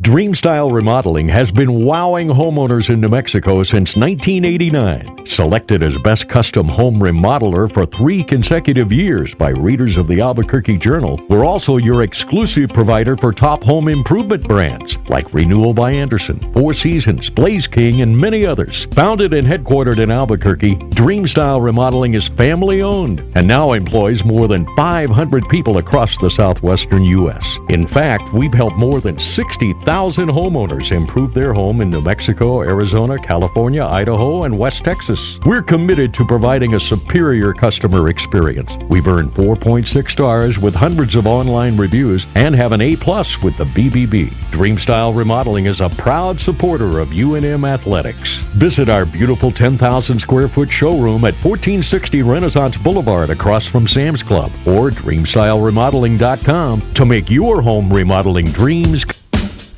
Jordan 95.9 FM and AM 610, the sports animal at Hooters on San Mateo. Thursday, October 10th from 3 to 6 for the 4th annual Great Paper Football Challenge and a chance to win a deluxe drive-away, including 2 nights premium lodging, tickets to the Chiefs-Broncos on Thursday Night Football, October 17th, and a $250 Visa gift card, plus tons of prizes and a good time for all. For full details And to register, log on to our website, sportsanimallabq.com. The 4th annual Great Paper Football Challenge is brought to you by Bud Light Platinum, brewed for the night, and 95.9 FM and AM 610. The Sports Animal. Happy Monday to you. Final day of September. Tomorrow will be October 1. Ooh-wee. How about that? The final quarter of the year. Wrap up the quarter today. Where has the time gone? Oh, I don't know. It just flies when you get older like this and start forgetting codes. You know what I'm saying? Yes. Yeah. Richard says, it was a big game for Lobo Volleyball, Jeff. Oh, when you walked into Wise Pies, not only was there a full complement of chaparrals, but Adam Deal, the real meal deal, was in the house. Were you there, Josh, yesterday? You were there yesterday, too? How come he doesn't recognize you? It's all about Adam. Whatever. Yeah. No respect. So you guys, No respect. did they win? No. Oh, no. Who? Wyoming did? All right. Well, it was a big match anyway because Adam Deal was there. He's kind of the kiss of death, isn't he? Oh no. What? Oh no. When does anybody win when he's there? I'm just asking. Omar said no Charlie Pride today, Jeff. Dallas Cowboys don't deserve it. Omar singing their praises here on the OD, and a backup quarterback on the other side must have gone to their heads.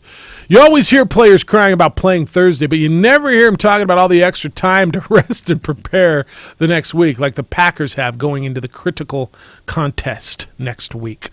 From Omar. Look, you lost a game on the road to a good team. You didn't play well offensively. You played really well defensively. Backup quarterback, but pretty good backup quarterback. Look, there's backup quarterbacks. It used to be, and I'll give it to you, a year ago, right? You go to a backup quarterback, you're dead. I'm watching backup quarterbacks. This is an anomaly. It's absolutely. This year, it's crazy. It's going to make you think your backup quarterback is better than he really All right, is. so we've had this conversation for years on this show that how important it is a backup quarterback and who's the best and who. I saw Matt Barkley play yesterday. Josh Rosen didn't play badly yesterday. I don't know if he's a backup. The Jets are on number 3. The Steelers are on number 2 on Mason Rudolph. The Colts are, well, I mean, it's their guy now. The Jaguars are on Gardner Minshew, who's playing well. Broncos might as well be on a backup quarterback. The Flacco's elite. Carolina Panthers have won 3 in a row with a guy that you had not heard of 3 weeks ago, and Kyle Allen, right?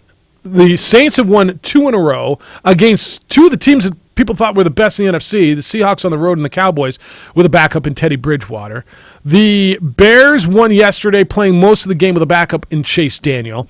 The Redskins went to their backup Dwayne Haskins. The Giants have gone to backup now starter in Danny Dimes. You got a lot of backups playing well where in the past that was the death knell. So much for Dwayne Haskins and his opportunity. Well, so much for Case Keenum. I mean, where they go now? What do you do if you're them? Dwayne Haskins threw 3 interceptions. He was horrible. So was Case Keenum. What do you do? Everybody told you Dwayne Haskins wasn't ready. Everybody. And this is also one where it seems like Dwayne Haskins is going to have one of those years where he's going to just struggle mightily, and then people are going to be out like this guy's a bust. But it's one that it feels like you just got to rip that Band-Aid off and go. Yeah, I think you're right. And don't play Chris Thompson for crying out loud. Yeah. They should use him more. That's the fault of thinking Adrian Peterson is still good. He might be in great shape. That man cannot get anywhere with the football. Yeah. Yeah, all that's right. All that's right, but they got issues down there, man. All of that, they got issues. 2460610, come on in if you want, and we can talk NFL today. Gopher says, did JJ's Pumpkins go 0-16? Jeff, where are the wins coming from? Maybe Tennessee, Mile High Dump? Speaking of JJ, you may need to keep him and Vital separated today as his Rockies may have ended Vital's Brewers season. What does that mean? The Brewers played in Colorado over the weekend, and the Rockies won a couple of those games. How did that end their season? Put them on the road? I mean, they weren't going to win anyway, right? Cardinals held on and took care of business. Where are the Broncos wins coming from? They'll win a game. Oh, of course they will. Given the fact of what they did against Chicago and Jacksonville. How they came from ahead to lose at home on walk-offs? Yeah. They'll find a way to win one game. How brutal is that? I mean, at one time to lose on a walk-off at home after a last-minute drive. Pretty much have the exact same scenario happen where there was another roughing the passer call on the Broncos defense. Yeah. big completions downfield, and then just boop, easy money. I don't get it, and that wasn't all Leonard Fournette. Although Leonard Fournette, he was fantastic. Did you watch that man run? Mm-hmm. He was listening to how a week ago on Thursday night, he had minus yards in the fourth quarter. He's busted off like 2 80-yard runs that weren't touchdowns. By the way, get in the end zone, please. He's busted off 2 of those big runs that weren't touchdowns. He had 225 yards rushing and 20 yards receiving. Gardner Minshew never looks at him. That's one thing I'd like to see Gardner Minshew do is check down a little bit to him. He's always focused, and you see Fournette as a valve with a lot of room, and he doesn't look down. What do you think of Gardner Minshew? He throws a good ball, man. Gardner poised is the dude we thought he was. Like, what does to that this mean? point, like we think that he can make that a competitive football team. The AFC South isn't good. Like if Jacoby Brissett and the Colts just lost at home to the Raiders. To the Raiders. Houston couldn't beat Kyle Allen and the Panthers. Like that division is as wide open as Yeah, the most, I think. Everybody is 2-2 in that division. Everybody is 2-2 in that division.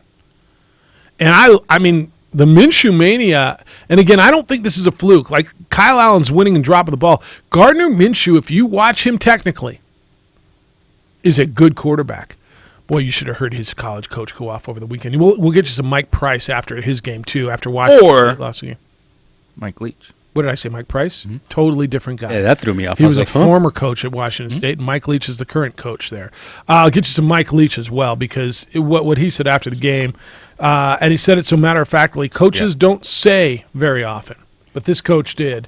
We'll get that for you. Last year, Leonard Fournette, 22 receptions. This year, already 16. Yeah, but if you what do you have, 1 yesterday? 1 for 20? I believe that to be right. I could be. Yesterday, he had 2 for 20. 2 for 20. Yeah, there's a lot of times where you looked at. That's not bad. 4, 4, 6, 2. No, but it's dropping, and I just for watching him, the game. Never got. Never. No, and Royce Freeman's like that too. He's become more active in the passing game, but just watching him, he's open in the flat as a valve, and Gardner forces it sometimes into coverage where he's got and I'm sure that if I can see it on tape, I'm sure they'll see it on tape. All right, 246-0610, 888-922-0610. It's the opening drive. Hear from, can we pull up the Mike Leach sound? And at one point, what he had to say after the game. It's unbelievable. It's next on the opening drive.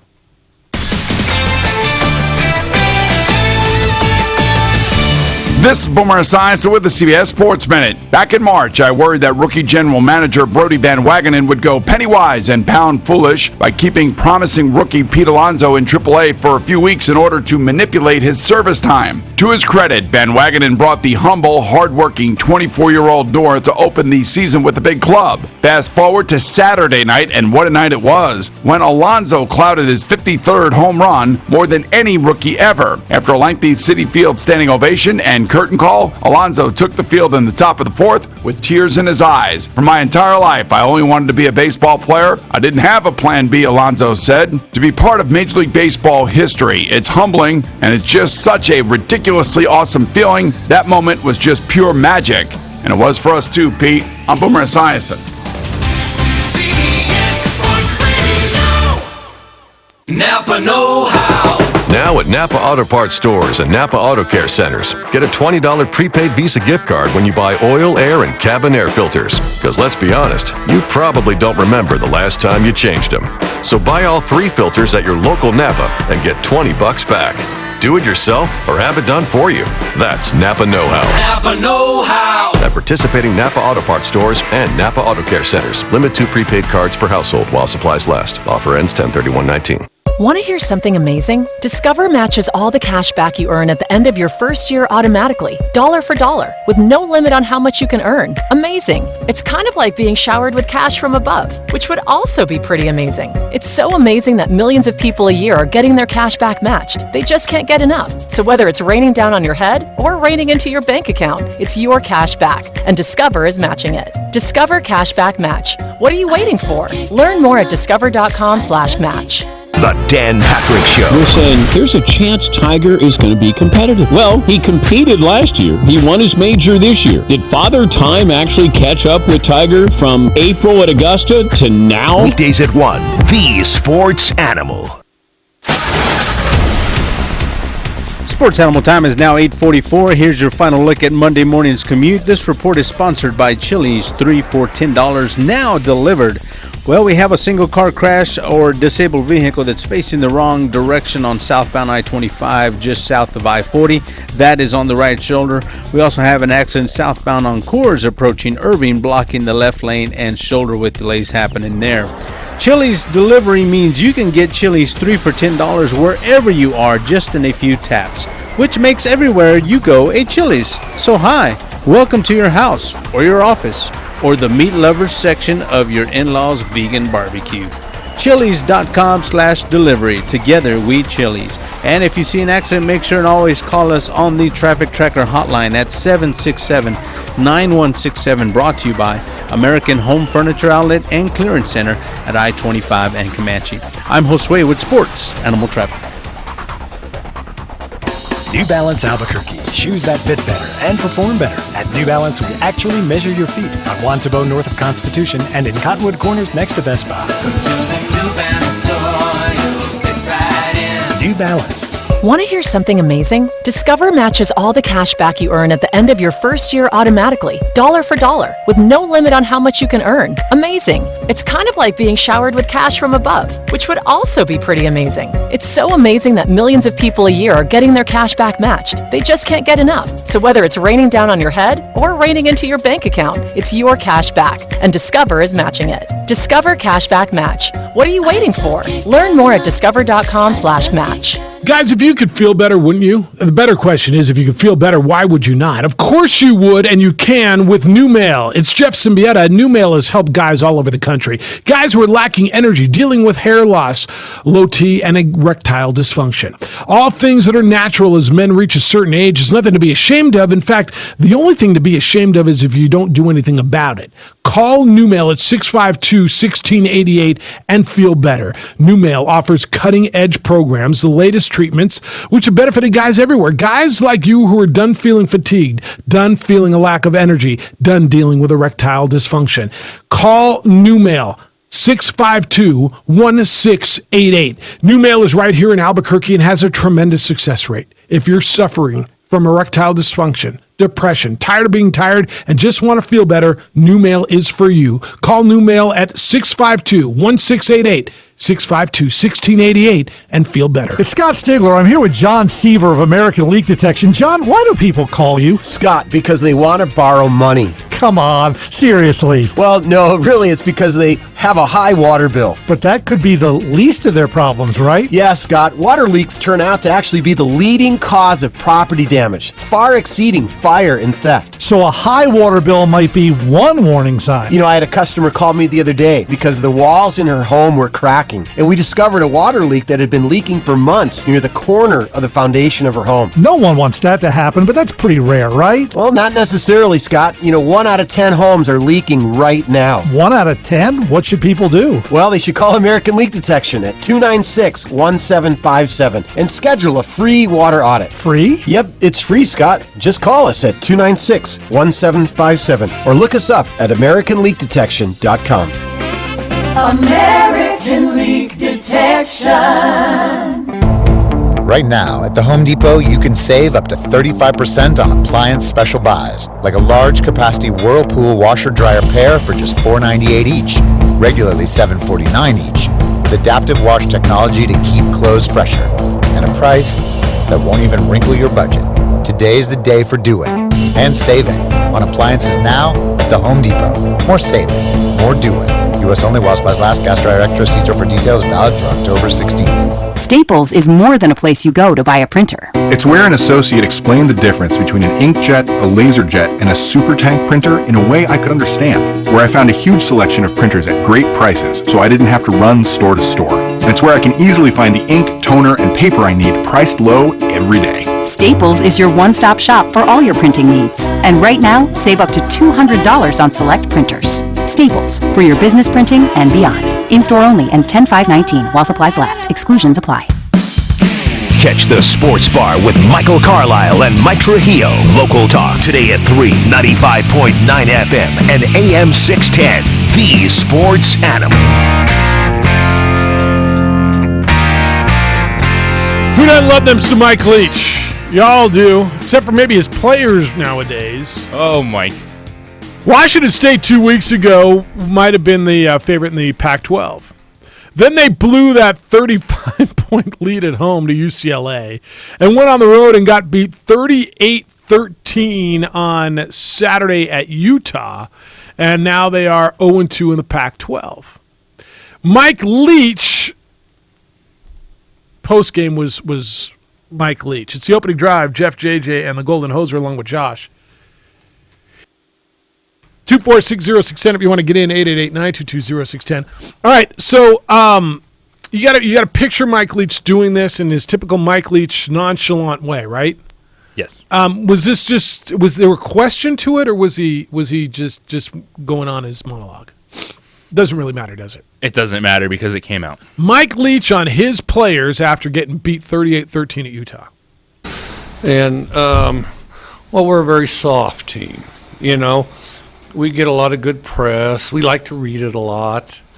We like to pat ourselves on the back.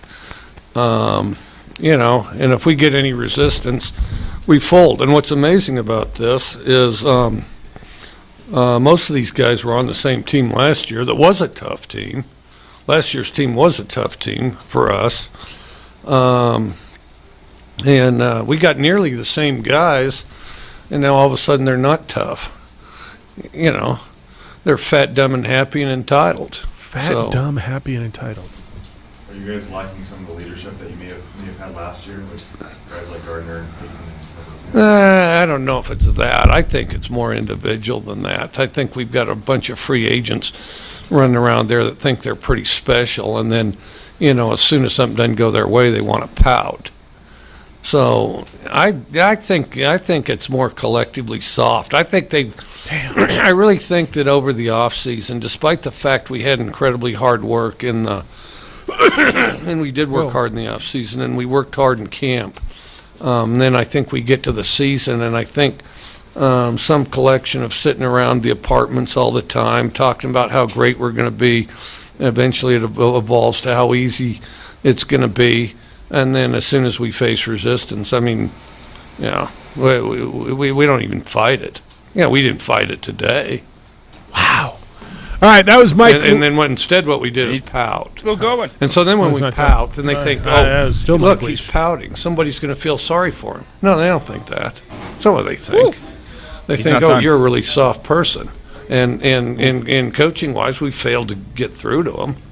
I mean, I didn't see too much pouting among coaches, but collectively, starting with me, we failed to get through to them. I mean, we've let them evolve into a soft team, and they are soft. Wow. What worse can you call a team than soft? That's up there. I mean, fat, dumb, happy, entitled, I guess, would be up there too, right? He checked all the boxes of calling a team and or player out. So, and it's out there. Do you lose your team, or do you win your team with that? Like, which way does that go for Mike Leach? Because it goes one way or the other. Yes. They either turn this thing around or they say, you know what, coach, bleep you. We are fat, dumb, happy, entitled, soft, all those things that you just said. I think he's going to get the response that he wants early in the week, but it's also going to be on Leach to lead that turnaround. Because he tried to very subtly at the end, you know, put it back on himself. Like, we just haven't been able to get through them as coaches. So it's not all them being fat and dumb, but mostly just them being fat and dumb. But we need to do a better job. But that's stuff that, man, that has to be weighing on him. But it's also, you look at Mike Leach teams, and, like, the way you play football that's Mike Leach football. It's ridiculous scores. There's not going to be a lot of defense. You hope to turn people over like you did last year to be successful at times. But it's unbelievable. That was straight fire, but really it's from Mike Leach, so it's still a lot of people look at it and they have this sense of, oh, look, it's Mike Leach being Mike Leach. Well, but he just straight up threw every single person on his team under the bus. I want you to think of the times around here where Craig Neal would call, would point out a player mistake, one player mistake, and didn't really even call the guy out, and people lost their mind because he's calling out the players and not taking the blame for himself. Remember? Or if Paul Weir, says, well, I mean, if we make a free throw here, he's calling out the players. I mean, this coach, he's Mike Leach now. I mean, I've never heard a coach call out players. I don't believe I have. Call out players in that manner for that long, that calculated, that thought out, that absolute. And when words like soft, entitled, fat, dumb, happy, steamrolled them. And I want you to think about how the response around here was when it is perceived that a coach calls out a player. What's up, Vince? Hey, morning, fellas. Leach, he had something similar to this when he was at Tech. He actually said he was kind of commenting on the players were soft or they didn't perform very well, and he said, yeah, all my players they're hanging out in the shade trees with a fat girlfriend. So I remember that. He's got some issue with overweight people, but it's this kind of weird way of motivating people. I think they'll actually bounce back from it. It's unique, it's different, and it's probably offend some people, but I think it's just the way that he's wired. So it's kind of okay when he does it because that's Leach, but when most other coaches do it, people lose their mind, right? Couldn't get away with it. No, definitely couldn't get away with it. Yeah. Thank you, Vince. Thanks, guys. See you. It's wild, the persona he's built, where that Belichick says that, Nick Saban says that, Craig Neal says that, Paul Weir says that, Bob Davie says that. Like, you're talking headline. These are kids. These are fire kids, coming in. Mike Leach does it, and like, hey, that's who he is. Well, first of all, you got to look at it. Is he wrong? Are they soft? I mean, you lost to a UCLA team who wasn't very good, 35-point lead at home. Yeah. Adversity comes. Then you got blued out pretty much at Utah. Now, Utah's a good team. He knows his team better than you and I. Woo. But I want to have the conversation when we come back, because if that happened around here, and things way, way, way less have happened around 30. And a lot of people lost their bleeping minds. How can you call out the kids? It's on the coach.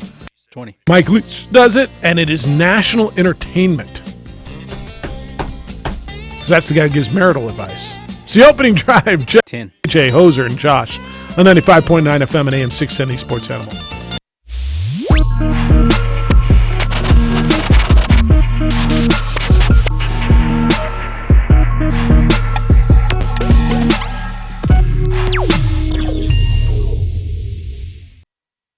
The world-famous Laguna Burger is beautifully handcrafted.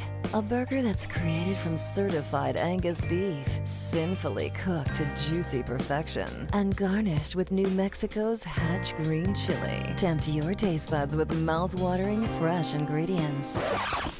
Cut! We're gonna need another Laguna Burger. Try the irresistible, world-famous Laguna Burger. Visit thelagunaburger.com. It's fresh with a kick. Take 32.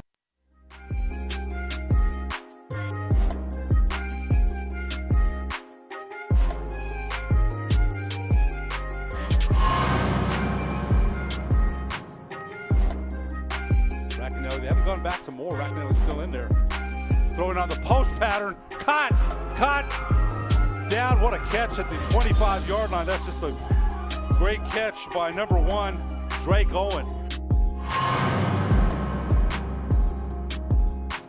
Single running back.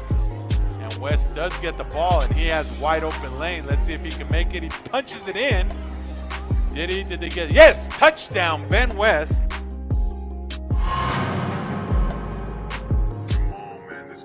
Franco hands the ball off. Nice hold for a nice run. He breaks one, breaks two. Touchdown!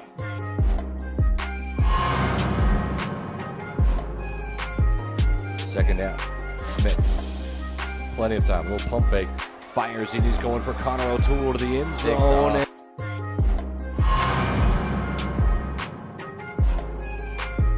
Fowler the play fake, throws it out to Colson on the screen. Colson breaks a tackle. 20, you might be going to the house. Touchdown Mustangs.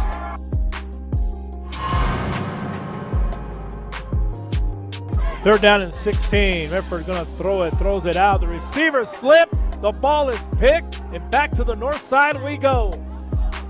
And this could go all the way back for a touchdown and into the end zone.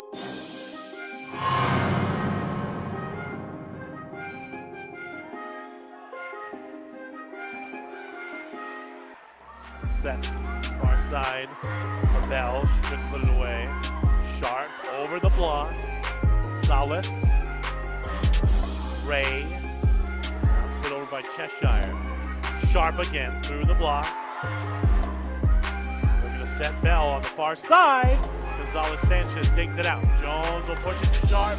That's been her spot, but they're scrambling and still alive. Now it's going to come over. Salas gets it there. Jones, Gonzalez Sanchez. Sharp will have another swing. Just barely able to get it back over. Great defense for Pius. They'll try Wallace on the other side. Yes!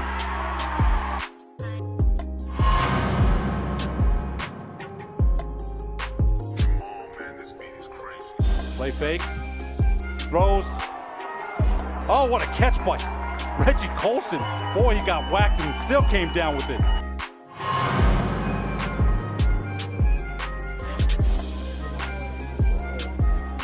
Handoff goes right side. Breaking some tackles and more. Off to the races. Still on his feet into the end zone. What a middle of the field. One of the most impressive things you will ever see. Here's a quick slant, and look at the speed by Altier. Can anybody catch him? A foot race. Altier. What an answer.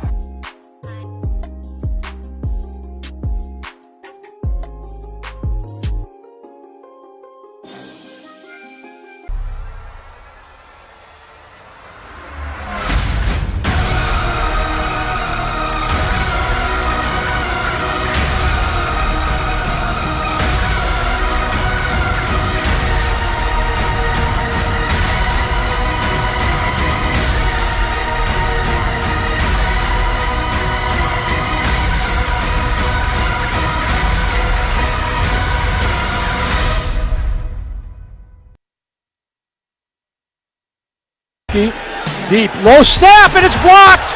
Patriots got it. The ball's in the air at the 10, picked up at the 10 on a bounce, into the end zone, touchdown New England, Matthew Slater. Former Lobo Corey Bojorquez for the Buffalo Bills. Low snap is blocked. Fuck. I'll tell you what, Buffalo's defense is legit. Now, they didn't get it, Tommy. They picked him off once.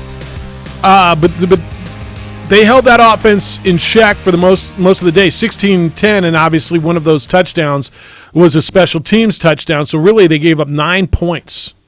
Did Buffalo's defense? They played well. Their quarterback. Have you heard statuses this morning on either Josh Allen or Mitchell Trubisky? Josh Allen is in the concussion protocol. I need him.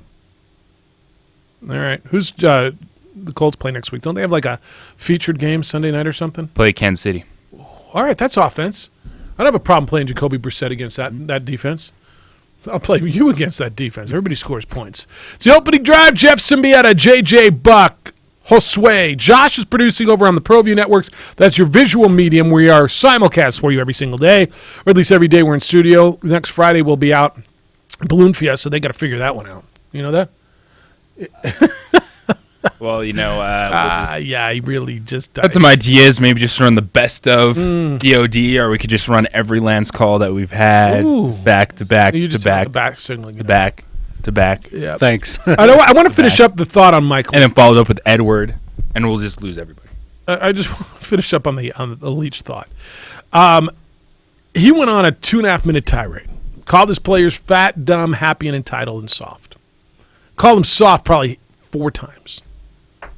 Fat, dumb, entitled, and happy. We read our clippings, we pat ourselves on the back, we sit around, talk about how good we are, and then when there's resistance, we don't fight back.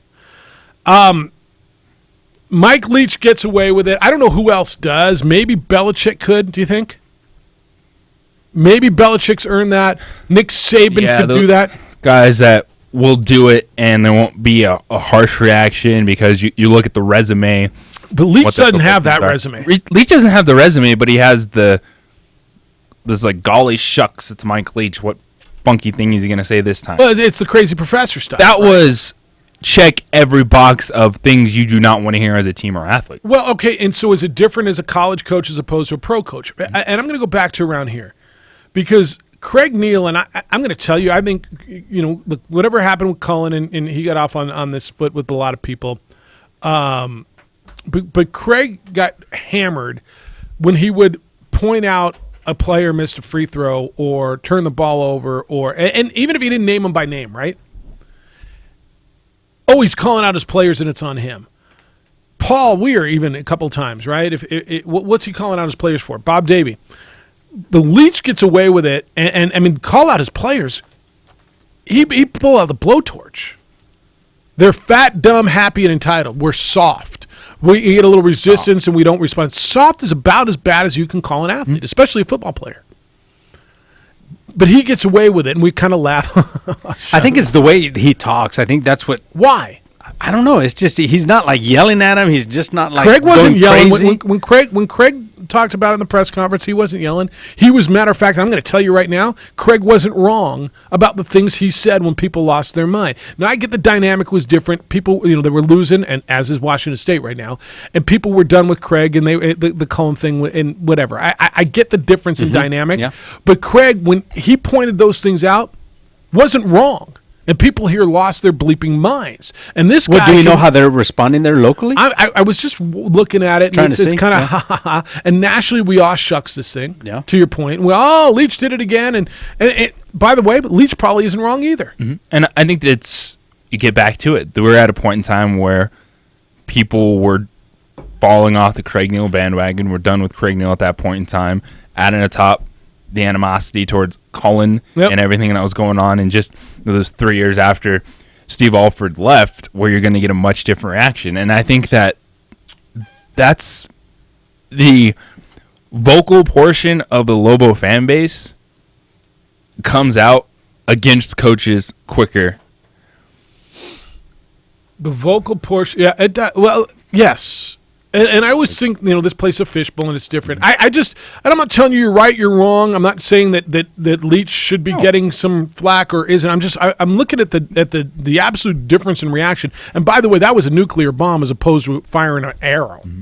What Craig did, right? I mean, Leach just went in and blew it up. And I think at times that if stuff comes out, okay, but now it's out there. Like, Leach has to deal with it with his team, and his team has to respond. Like, I don't think this is the worst thing ever. He absolutely lit everyone up, but we'll see how they respond. Like, that's going to happen sometimes, even for college athletes, with the pressure that's there, the expectations. Like, no one cares about the GPA at that point in time. Like, you're all there to play football and win games.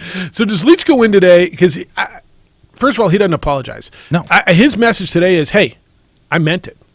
Like, y'all are fat, happy, dumb, and entitled, and you need to look in the mirror because you're soft. And I'll show you why you're soft. When this happened, you didn't respond. Nobody feels bad for you. And he's got to double down today with his team. He can't go in and back down. And I think that, more times than not, it's good not to call out players and your teams. But if it happens, you deal with it. It's the same thing like Baker Mayfield and the Browns. If you want to put stuff out there, then you have to handle it. If you want to say things, you want to act a certain way, it's all fine as long as you follow through, you handle it. Mike Leach, the head coach, now steps in front of his team. As you just said in that meeting today, he's going to lay it all out. And I expect those players to respond. David, good morning. You're on the Quan's Auto Care Hotline. How you living, David? Okay. I'm tired of the Patriots being dominant and ultimately the Kansas City Chiefs just barely unable to be staying perfect. If you look at the scores of those two games, the Chiefs were ultimately outperforming better defense, better offense, Lions. I mean, I don't think the Patriots make it to the championship game this year. I think the AFC is up for some disruption. But the more reason I'm calling is, didn't Elway call his players soft, and they reacted, who are you calling soft? We're not soft. And that was after he said, you lack swagger. And the kicker is that was year after year when Elway went from the top-ranked offense to the defense, and ultimately he realized defense wins games, but literally everything that he put in didn't work, and he was reacting, kind of covering his own butt. But Elway's God in ultimate reverence status in Denver, so he can't do anything wrong.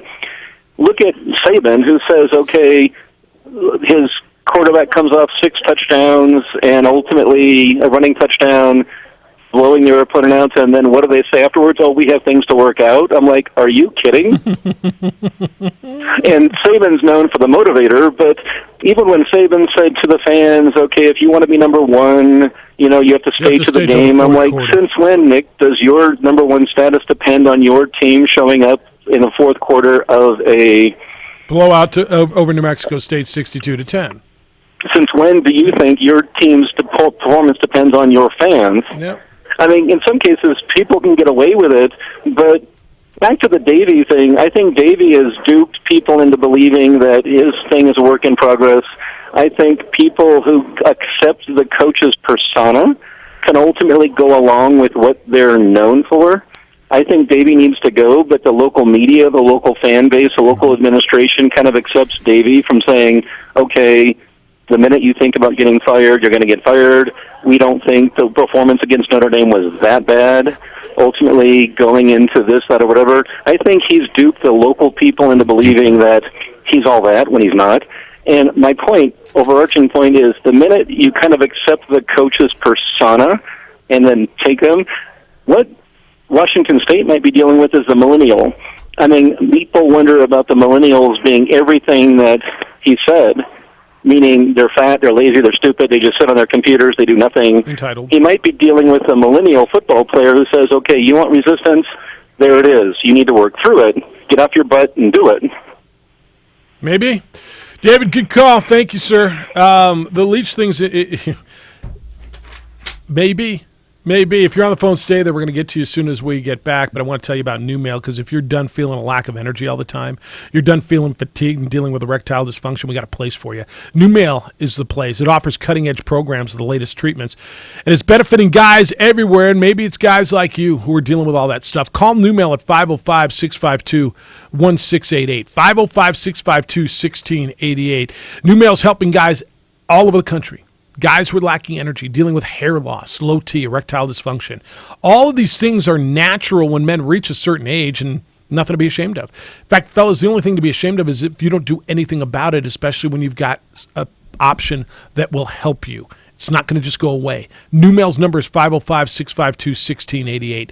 505-652-1688. You'll feel better. If you could feel better, wouldn't you do it? I don't know why you wouldn't. Bottom line is you can. Just call New Mail. New Mail's right here in Albuquerque. They've got a tremendous success rate. If you're suffering from erectile dysfunction, depression, tired of being tired, and just flat out want to feel better, New Mail is for you. Call New Mail at 505-652-1688. 505-652-1688 and feel better. Give away some tickets coming up at 25 minutes after 9 o'clock. Tickets to the Rio Grande Arts and Crafts Festival. Dreamstyle Remodeling has been wowing homeowners in New Mexico since 1989. Selected as Best Custom Home Remodeler for 3 consecutive years by readers of the Albuquerque Journal, we're also your exclusive provider for top home improvement brands like Renewal by Anderson, Four Seasons, Blaze King, and many others. Founded and headquartered in Albuquerque, Dreamstyle Remodeling is family-owned and now employs more than 500 people across the southwestern U.S. In fact, we've helped more than 60,000 homeowners improve their home in New Mexico, Arizona, California, Idaho, and West Texas. We're committed to providing a superior customer experience. We've earned 4.6 stars with hundreds of online reviews and have an A+ with the BBB. Dreamstyle Remodeling is a proud supporter of UNM Athletics. Visit our beautiful 10,000 square foot showroom at 1460 Renaissance Boulevard across from Sam's Club, or DreamstyleRemodeling.com to make your home remodeling dreams come true. Local Union 412. Find a career with benefits, not just a job, at UA Local 412 Training Center. We are looking for plumbers, pipe fitters, welders, and HVAC tech apprentices and journeymen. Call 505-256-9257. Local Union 412.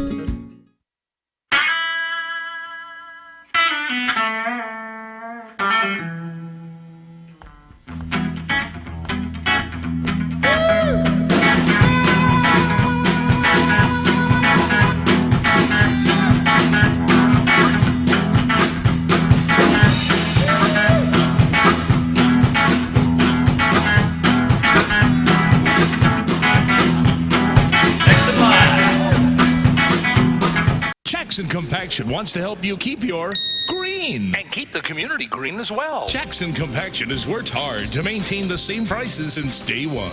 Always easy and painless trash removal with professional crews and quality service. If it's non-hazardous waste, debris, or trash on your land, leave it to us. At Jackson Compaction, we're dedicated to ensuring the conservation of our environment. You trash it, we smash it. Jackson Compaction, we've earned a reputation for great results.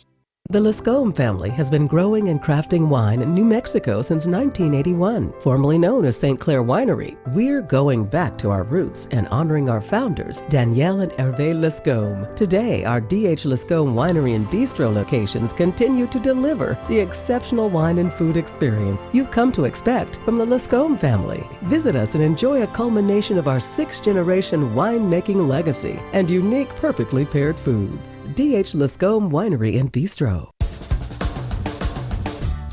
At New Mexico Highlands University, you're more than a student, you're family. Whether you're taking courses in Las Vegas, Santa Fe, Rio Rancho, Albuquerque, or Farmington, you'll get that one-on-one attention to inspire you to reach your goals. Let New Mexico Highlands help take your passion and accelerate it into a career and fulfilling life path. Find out why New Mexico Highlands is the right choice for you. Log on to NewMexicoHighlands.com today. Don't sacrifice quality of flavor when you're in a hurry. Golden Pride offers ribs, fried chicken, green and red chili breakfast burritos, and Frontier Cinnabons.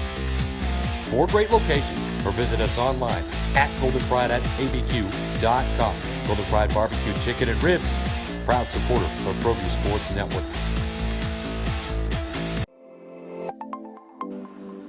Get into the game with Garden Swartz Team Sales. They have everything you need, from screen printing, embroidery, and digital printing services, high school letterman jackets, and all high school and club uniforms, and individual and team apparel with the most reliable brands like Speedline, Rollins, and Wilson. And don't forget to check out the latest F7 Shut helmet. It's all at Garden Swartz Team Sales. Give them a call, 505-884-1234. Garden Swartz Team Sales. Well, I'm going to the frontier, walk up to the cashier, order up a root beer and a number 1. Cover it with green stuff, 1 scoop is not enough. Find a booth is real tough, back by the Duke. Meet my family, meet my friends in the quirkiest restaurant I have ever been. All of Albuquerque's favorite spot, it's the Frontier Restaurant. The Frontier Restaurant is a proud supporter of ProView Sports Network. The New Mexico High School Coaches Association, established in 1941, is an organization of New Mexico's best and most professional interscholastic coaches. Coaches across work daily to help our student athletes excel in the classroom, on the field of play, and in our communities. Students that participate in interscholastic activities attain higher grades, higher graduation rates, and higher wages. Responsible for the North-South All-Star Games, statewide Coaches Award Program, and providing multiple professional development opportunities for New Mexico's coaches. Be a great coach by coaching beyond the game. A Happy New Year, L'Shana Tova, to our Jewish friends. Today is Rosh Hashanah, or Rosh Hashanah. The Jewish New Year is today, one of the high holy days. It's the opening drive. Jeff, JJ, and Hose. We're going to get to the phones. Josh is producing on ProView. You wanted to respond to David. Well, I didn't agree. Bob Davie hasn't duped anyone. What's the conversation been the last 2 years from the media and folks that it's a time to move on, but they can't? Maybe there's the fact of, let's just see if he can turn around, but then everything that's gone on, they don't have the money to buy out a coach right now. Bob Davie hasn't duped anyone. We're not just blindly following along with Bob Davie just because we get a chance to talk to the head coach every Monday. I don't agree with that. No, I think you're right. Jeffrey, thanks for holding. How you living? I'm good. It's beautiful out here today in Albuquerque. With respect to Mike Leach, obviously I don't know Mike Leach. I don't know the context, but I can say this: when I listen to somebody, whether it's an interview on your show or whatever, or a television program or whatever I do, at least for me, I'm looking for 3 or 4 things: someone who's well thought out, hopefully someone who's articulate, and someone who's enlightened, and someone who's accountable. And if you're a leader, some vision as well. And I have no problem with what Mike Leach said at all, because he can keep himself accountable to that as well. What I detest in an interview is cliche, platitude, what's called coach speak. And I know that you've poked fun at me and others because I tend to be somewhat loquacious, but I'm not going to apologize for that. I try to be as well thought out as possible in everything I do. Yep. And whether or not people agree with me or not, that's their perspective.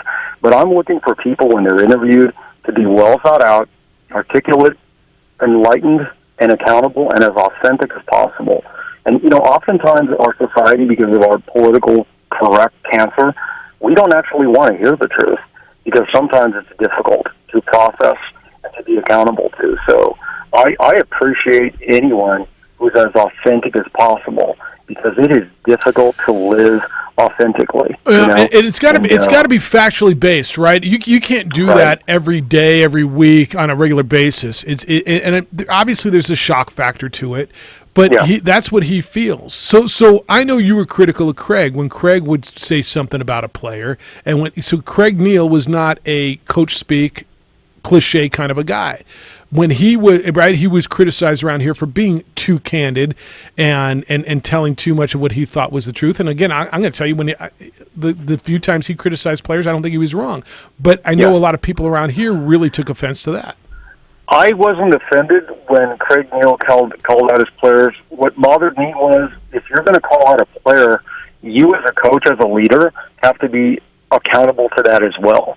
Because ultimately, it's your sense of vision, it's your sense of purpose that the player apparently is not following. It's one thing to not execute. It's another thing not to follow vision.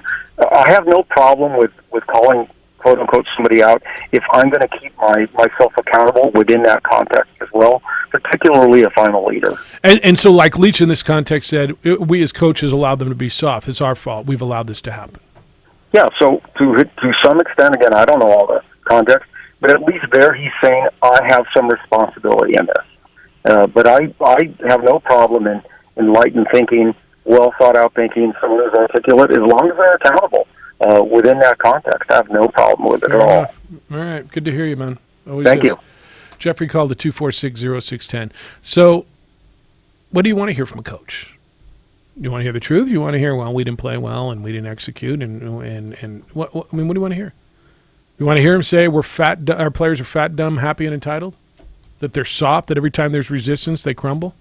They don't fight back? Well, that's one moment. And that's the thing. If that happens every single week, then that's going to fall on deaf ears. That's not going to work. Like, this is a once-a-year type of moment you can get from a coach that is publicly out there calling everyone out or an individual out. Because you only get a chance to do that once. Yeah. Because if he comes back and says the same thing, then people are going to be like, okay, your players aren't responding, so why aren't you getting them to respond? So who's going to respond? Who's going to get them to respond? No, I think that's right.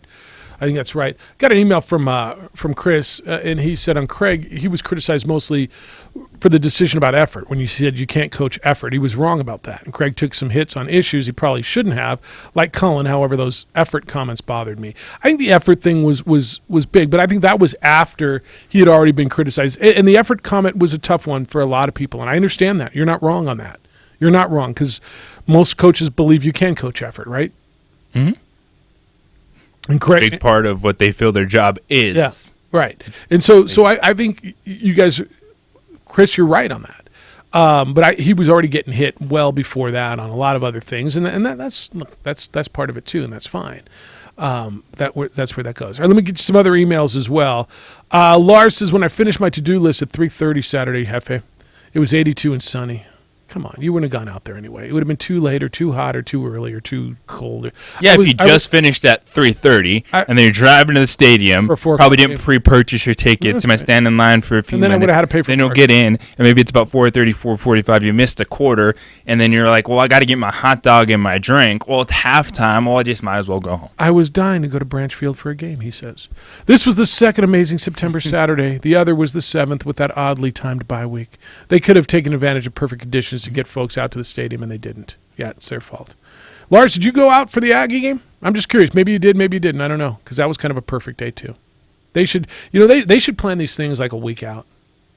JJ, when they see the weather. That's what they should do. Instead of saying, hey, what's the weather going to be in San Jose this weekend? Oh, is it better here? Let's play the game there. What time should we play? Well, it's going to be a hot day, so let's play in the afternoon. Lars is pointing out the wrong doing in college football scheduling. Like Saturday morning, when the team woke up and they looked at the weather report, Bob Davie should have called Hugh Freeze and be like, we all need to get on a plane right now and go back to Albuquerque to play this football game this afternoon. There. Yeah, it's going to be epic. We'll come back next year for the. You know what a game changer that would be? Yeah, we wouldn't have to deal with the humidity out there. Ugh, it would have got out of the humidity. I know. You'd have been here on a perfect Saturday. I know. It was a little windy at times. A little. What's up, Rudy? Hey, what's going on? You know, Mike Leach didn't really get away with it because when all that stuff went down at Tech, there were people there to jump all over him. Right. And his comments weren't directed. The difference, Craig Neal, directed comments where you could determine who the player was that he was complaining about. Leach's comments were all general. To his whole entire team that they're soft, fat, lazy, and dumb. Yeah, and so, but I've never been, heck, one of the toughest coaches, I was ever around was Bo Schembechler at Michigan. All right. And that guy had no problem tearing people down, but he did it in private. He never, ever criticized the player in public. And I think that you can, Leach knows his team. So he obviously calculated that if he did that, it would get the reaction that he's hoping to get, but it might not. We had one disgruntled player at UM write a 1,000-word tome that got Bob Davie, sanctioned by the OEO. Mm-hmm. And it can happen at schools. I think the thing, too, is Leach knows who he's playing that to, and he's really playing it to the fans. Because that was embarrassing what happened at UCLA. UCLA isn't that good, and I don't know how they come back from 32 points down. I still haven't taken the time to watch that game. I fell asleep during it and woke up when it was over. So I just think that that's his shtick, and he's perfected it. But, there was a lot of problems at Tech. A lot of people didn't like the way that played there. Well, he didn't get run out of Tech until Craig James. Remember, it was the Craig James's kid with the supposedly, put him in we had a concussion. Put him in protocol. Right. Yeah, and Craig James lost his mind, and Craig James had a platform to run him out of there. That's what got him out of Texas Tech. Right, but he had been, but trust me, I know a lot of people at Tech, and they were getting tired of it, and they were getting tired of his antics. All right. And I just think in Pullman, Washington, that plays really well, because that's kind of the attitude of the community. You can say that, and those are two losses that really should have been wins. So I think I don't know about the Utah game. I don't know that Utah should have been a win. They probably shouldn't have got their doors blown better. off. Yeah, put it that way. I'll give you that was one. Embarrassing. Yeah. The way they played. They didn't play. Yeah. They didn't play. No, you're right. And so people get fired up. Look at what happened to Michigan. They looked horrible against Wisconsin, and then they shut out Rutgers and actually looked pretty good. So it's a week-to-week, day-to-day thing. The Lobos, I didn't get a chance to watch the game. I just saw the score, but I don't know how you criticize the offense. It was just that kind of game. The defense did a great job. Go look at it. The offense missed a lot. There were a lot of looks. Tavaka missed a lot of open receivers and a lot of receivers. They had a lot of drop balls. There's look for criticism there. That's one of those that got away, Rudy. Then you got to take your show on the road too. That's right. You can't just have it at home. No, that's right. And I think that's part of building a program. And I'm not going to get too on Tavaka because that's what happens when you're young. No, that's right. But they got to clean that up, and that's an opportunity lost. If you can hold Liberty to 17 points, you should win that game. Absolutely right. Absolutely. All right. Enjoy the week. We'll talk to you during the week. Thanks, Rudy. Yeah. Take care. Hey, are you moving? Need to refinance? You need to meet the Kirtland Federal Credit Union home loan team. Kirtland Federal Credit Union is Albuquerque's premier mortgage lender for a reason. They'll start working with you even before your application, helping you prepare your credit and educate you about home loan processes so you can shop and buy with confidence. The Albuquerque housing market is hot right now, and mortgage rates are low. In fact, most homes are on the market less than a month. Getting pre-approved can give you that edge that you need to get the home you want. Kirtland Federal Credit Union works with you. Find the right program for your situation. With banks and online lenders, you'll hear the hold music more than you're going to hear a friendly voice. But with Kirtland Federal Credit Union, you'll work with the same team throughout the process, so you'll always have a local expert to answer your questions. And speaking of local, you'll never mail a mortgage payment out of state. With Kirtland Federal Credit Union, your loan is funded in Albuquerque, and the experts are right here. Kirtland Federal Credit Union is the local lender with knowledge, experience, and heart. You won't settle when you're shopping for a home. Don't settle when shopping. Tickets. Them at kirtlandfcu.org/home loan. kirtlandfcu.org. Kirtland Federal Credit Union, they are more than military. They are for life. Kirtland Federal Credit Union is an equal housing lender, federally insured by the NCUA. We got tickets to give away to the Rio Grande Arts and Crafts Festival, which is coming up next week. You can get them right now. 4 of them if you are caller number. Caller 6. Caller 6 at 246-0610. 246-0610. You'll win those tickets courtesy of your good friend Hoser. Oh, yeah, buddy. At 95.9 FM and AM 610, the Sports Animal. 4K a Day is back. Your chance to win big just by listening to us. Listen weekdays for the national keyword at 8 a.m., 11 a.m., 2 p.m., and 4 p.m. When you hear it, text the keyword to 95819 and you could win $1,000. What can you do with the money? Anything you want. Message and data rates may apply. 4K a Day, sponsored locally by Fiesta Kia. A huge selection and a doggone great deal. Get ready to win on 95.9 FM and AM 610, the Sports Animal. Is there any wonder why Precision Garage Doors has more than 2,100 great reviews online from customers just like you? If you need a repair on your garage door or want a new one, call Precision Garage Doors at 244-DOOR. They'll email you a picture of the technician coming to work at your home, keep in contact until he arrives, and are usually done in 2 hours or less. And ask about the lifetime guarantee. Go to GarageDoorsAlbuquerque.com or call 244-DOOR. Make the right decision. Call Precision. Precision Door Service, a name you can trust. Bungalow, apartment, flat, farmhouse, fort, lodge, cabin, cottage, chateau, palace, shack, crib, condo, shoebox, duplex, manor, mansion, McMansion, hutch, hut, pad, shanty, villa, castle, cave. No matter what you call it, a realtor knows how to find you the perfect home. We're more than an agent or app. We're trusted professionals serving you, your family, and community for over 100 years. That's not just what realtors do. That's who we are. Realtors are members of the National Association of Realtors. Diabetes, high blood pressure, anxiety meds, everyone's on them. If you're a 50-year-old male, maybe a bit beefy, or even with type 2 diabetes, $1 million of term insurance may only cost you about $200 a month. Affordable term life insurance is out there. Call Term Provider and speak with Big Lou at 800-481-1458. 800-481-1458 or visit biglou.com. Remember, Big Lou's like you. He's on meds too. Who banks with Kirtland Federal Credit Union? Morning commuters, families, students, and you. Kirtland Federal Credit Union. We're more than military. We're for life. Get started today at kirtlandfcu.org. It's the Dine and Glow dinner at the Albuquerque Balloon Museum. Enjoy museum elegance, a VIP dinner, and experience the Balloon Fiesta glow and fireworks from the museum balcony. Limited space. Purchase your tickets online at balloonmuseum.com or call 880-0500. This human resources professional is crushing it, thanks to Kronos. And this is his hype song. I've got HR, payroll, talent, and time. Engaging all the best people. Kronos, HR solutions for the modern workforce. Learn more at kronos.com/HR swagger. They say you shouldn't talk about going to the... Last about 30 seconds. We decided to sing about it. Super mega rolls. 6 rolls in one. Got rolls on rolls on rolls. TP for everyone. Charmin rolls got rolls. Super mega rolls.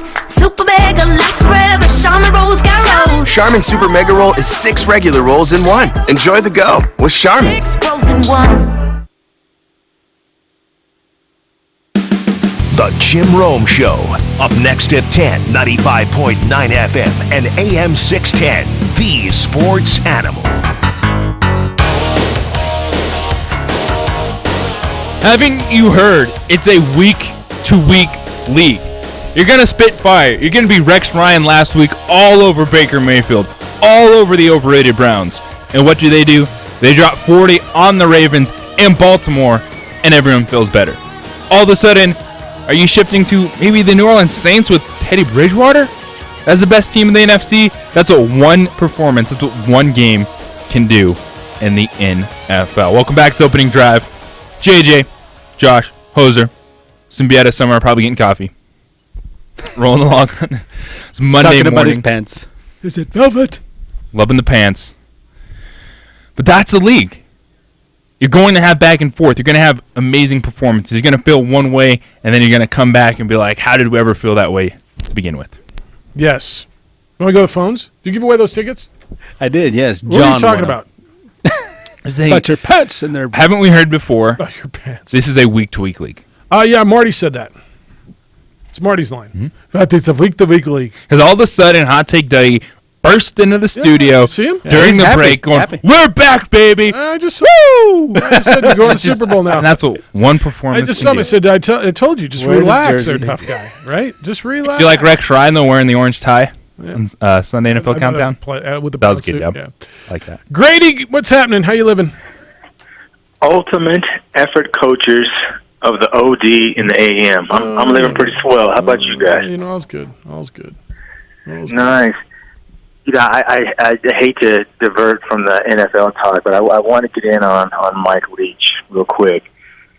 So it's been said, and I think that there's some truth to it, that a team will take on the personality of their head coach. And I don't know, it seems to me for a lot of Mike Leach's career, his teams aren't the only ones that have read their own headlines and bought into their own hype. You know, oh, the wacky pirate, he's so innovative, he's so strange, he's so unique. And then all of a sudden, when the W's don't get to start stacking up, he faces a little resistance and he'll lash out, or I don't know. So you're not buying it. Maybe they're not the only ones who are fat, complacent, soft, and entitled. See, but he did say at the end of it, Grady. He said, "It's me and this coaching staff let this happen. We let them get soft and entitled and happy and all that stuff." Did he say who brought those players in? Oh well, I think that's a given. Did he say who recruited those players? Did he say who trained those players? Yeah, he did.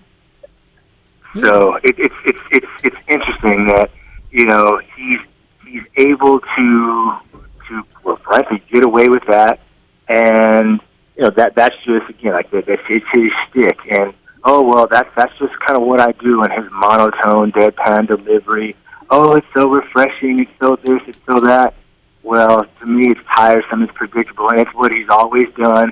And as soon as he starts to face any resistance, whether it's from Craig James or whoever, he'll relocate. All of a sudden, things won't work out, and he won't have the W's to prop him up to justify that BS. So, So you're not buying it. It sounds like he's right on schedule, but maybe he will get his team to respond, and he'll get motivated, and someone will do a nice little piece, nice little vignette on him, and they'll play that clip, and they'll show a picture of whatever strange thing he has in his office, and that kind of deal. So yeah, to me, this is typical. And so give it 2 weeks, because isn't HBO doing a kind of a Hard Knocks look with him and Herm Edwards and a couple other places? So his HBO thing should air here in the next couple of weeks. So we'll see how cute and different he is, and the world will fall in love with him again. See, I had no idea about that. See, there you go. And again, will his players be the only ones reading their clippings and patting themselves on the back and talking about how good they are until they face a little adversity? It's an interesting thing, because when I was driving in, didn't someone say, was it Lenny, that told you were hypercritical of the Lobos, and now all of a sudden being hypercritical is equivalent to being fair? Being hypercritical is equivalent of being, I didn't think it was hypercritical. My in the opening, I just asked, why do we think Tavaka's great? I think he's good. I hear the word great, and I just don't see great, and I certainly don't see consistent. And so I just asked the question. I mean, is he the best you got? Yeah, I'm not calling for a quarterback change there. If that's hypercritical, so it be. I came out of a game where I watched him. Now, certainly receivers missed drop balls, but I saw him miss a lot, overthrow, the interception in the end zone. That was a game where Tavaka could have won it for you if he was great, and he's good. I don't think he's great. He's young. He's only played 14. Okay. Yeah. No. My point, I wasn't critical of your comment at all. I just thought it was interesting that the mindset of some folks that think being hypercritical is all of a sudden that's being even-handed. I didn't think you were hypercritical at all. Mm-hmm. And to tie it back into my other point, you did a much better job than Mike Leach. You pointed out flaws and pointed out opportunities or things where to go without going over the top, calling him without soft. making it making it into all about you versus trying to get a point across. So fair enough. Yeah. All right, man. It's good to hear you. It always is. Thank you. Appreciate the time, gentlemen. See you. That's right. Do I have time for this, or we got to go to the break and then take that phone call? What do you want to do? Yeah, you want break? All right. Marty, stay there. I want to hear from you. 505-246-0610. I got a bunch of emails we still got to get through, too. 888-922-0610. What do you got? Oh, you got wide eyes. You got that same look that you did in the hallway. When I'm just pushing for that final stretch, just getting ready. All right. Going hard. We're not soft. We're not entitled. We're not fat. Maybe just a little bit. But we're ready for that final segment. We're going to finish. It's the opening drive at 95.9 FM and AM 610, the Sports Animal and ProView Networks.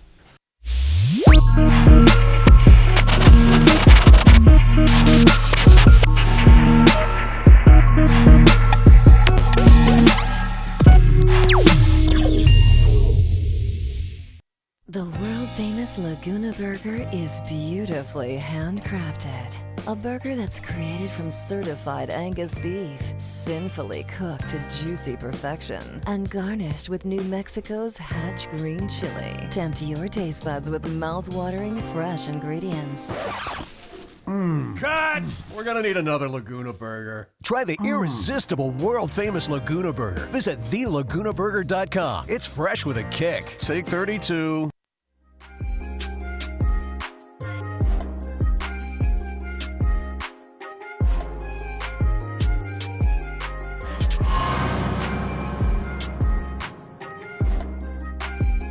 They haven't gone back to Moore. Racanelli's still in there. Throwing on the post pattern. Cut! Down. What a catch at the 25-yard line. That's just a great catch by number 1, Drake Owen. Single running back. And West does get the ball, and he has wide open lane. Let's see if he can make it. He punches it in. Did they get it? Yes! Touchdown, Ben West.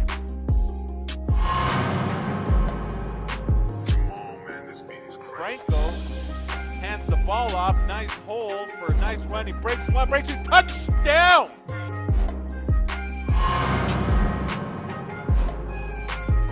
Second down. Smith. Plenty of time. A little pump fake. Fires in. He's going for Connor O'Toole to the end zone.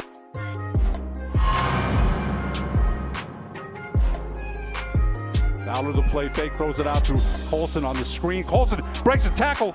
20, you might be going to the house. Touchdown Mustangs.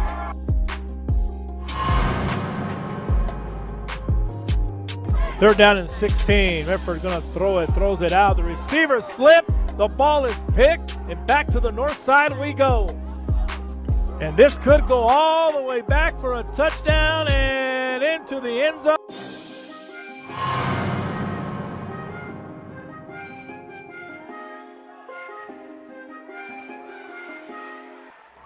Set far side for Bell. She couldn't put it away. Sharp over the block.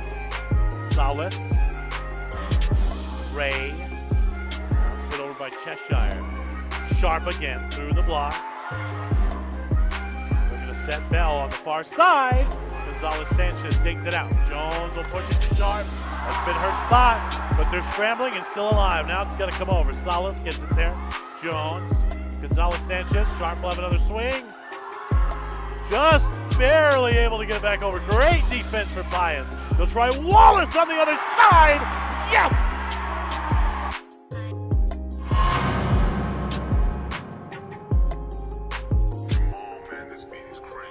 Play fake. Throws. Oh, what a catch by Reggie Colson. Boy, he got whacked and still came down with it.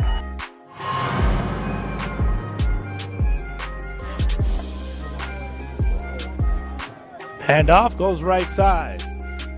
Breaking some tackles and more. Off to the races. Still on his feet into the end zone. What a middle of the field. One of the most impressive things you will ever see. Here's a quick slant, and look at the speed by Altier. Can anybody catch him? A foot race. Altier. What an answer.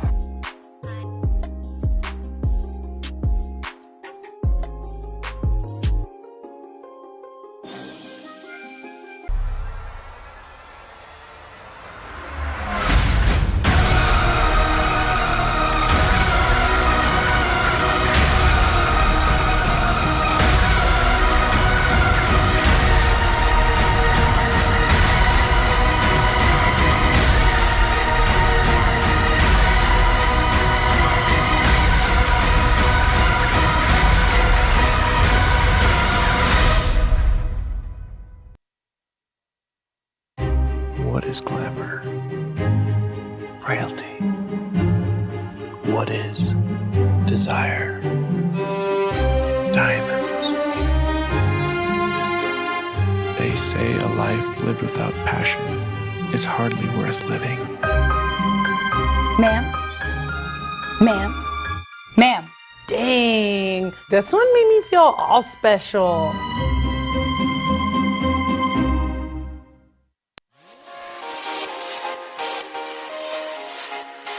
Folks, there's no other way but to be all in. Either he's Lord of all or he is not Lord at all.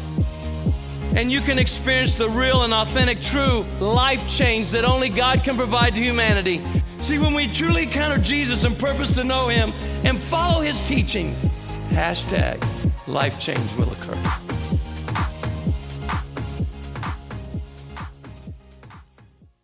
Dreamstyle Remodeling has been wowing homeowners in New Mexico since 1989. Selected as Best Custom Home Remodeler for 3 consecutive years by readers of the Albuquerque Journal, we're also your exclusive...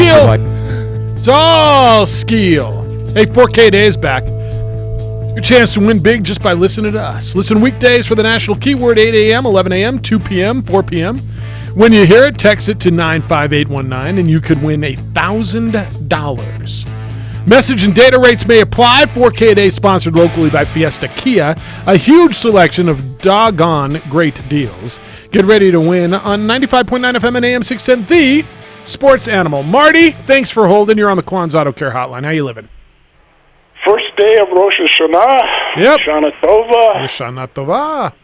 Get those bagels, toasted bagels with some apple jam and honey. That's the breakfast. All right. So I'm feeling sorry for the Aggies. I don't know why, but we gotta find them a conference. And being sacrificial lamb every week, I don't know how Doug Martin and Sal Moach are gonna survive that football program. I don't think Atkins is the quarterback. I do. I was watching a game on 77 Aggie Vision against Fresno State. Fresno State. Yeah, Fresno State. Too many mistakes. Just way too many mistakes. So after this weekend, they get a chance at Liberty, but they need to do something to get that. They can't. Well, they got to stop turning the ball over in the first half like they did. I mean, that's what beat them. If you looked at them into the second half, they looked nice. They played. Their defense was better. They held Fresno State to 30 points, and they gave them a lot of short fields in the first half. Offensively, where I didn't think they struggle, and I think their offense is pretty decent, they turned the ball over. Your quarterback threw 3 interceptions. Yeah, Atkins, like he did against the Lobos, he's their own worst enemy. He threw 1 against the Lobos. The receiver fell down. Yeah. The very first game, so he spotted them 7. But going forward, what can the Aggies do to get out of being independent, having to play sacrificial lamb every week? If you're a football player on the team, 0-5 right now, how do you get motivated? Well, you look at the back end of the schedule and you say it's a lot more manageable than the front end. And, we're playing, you want to win. You want to win. You want to play football. And that's how you get motivated. And you go out and think that we're not as bad as our record is, and let's go out and prove it and not be soft and not be fat and entitled and dumb. What do you guys like for World Series matchups? Dodgers Astros is what I like. What do you like? Same. Yeah. Same. That'll do it. Appreciate it. Thanks. All right, see you. 246-0610, that's where he called, 888-922-0610. Your emails, jeff@610knml.com or jj@610knml.com. When you're playing San Diego State and Fresno State at home, that's not sacrificial lamb territory. Those are just good opponents on your schedule. I mean, who are you going to play? Yeah. But to his point, they do the three money games, yeah. They need to find a conference, and they got to figure it out. Brant says, can we talk about we need to invest in the program, Jeff? Which two Mountain West squads have probably dumped more money into their football over the past few years, UNLV and CSU. Is either head coach going to make it to the end of the year? Both these clubs are train wrecks. UNLV hasn't dumped more money. I mean, they've dumped some money, and they've got the new football complex, and they're going into the stadium next year. The appearance because of everything else that's going on. Yeah, but Colorado State certainly has, and they're struggling. And will Mike Bobo make it through the season? I think he makes it to the end. I'm a big Mike Bobo fan. I like him a lot. I think he's a good football coach. I think when he got sick last year, everything kind of went into a spiral, and it hasn't come back. Now, are they a train wreck because they lost by 10 points in Logan? That doesn't make – now, you can have a conversation about losing the week before to Toledo at home. But are they a train wreck because they lost by 10 in Logan? Absolutely not. Actually, I thought they played pretty well. They played better than I thought they would play against a Utah State team that's really, really good. UNLV is not good. UNLV, what did UNLV get beat by?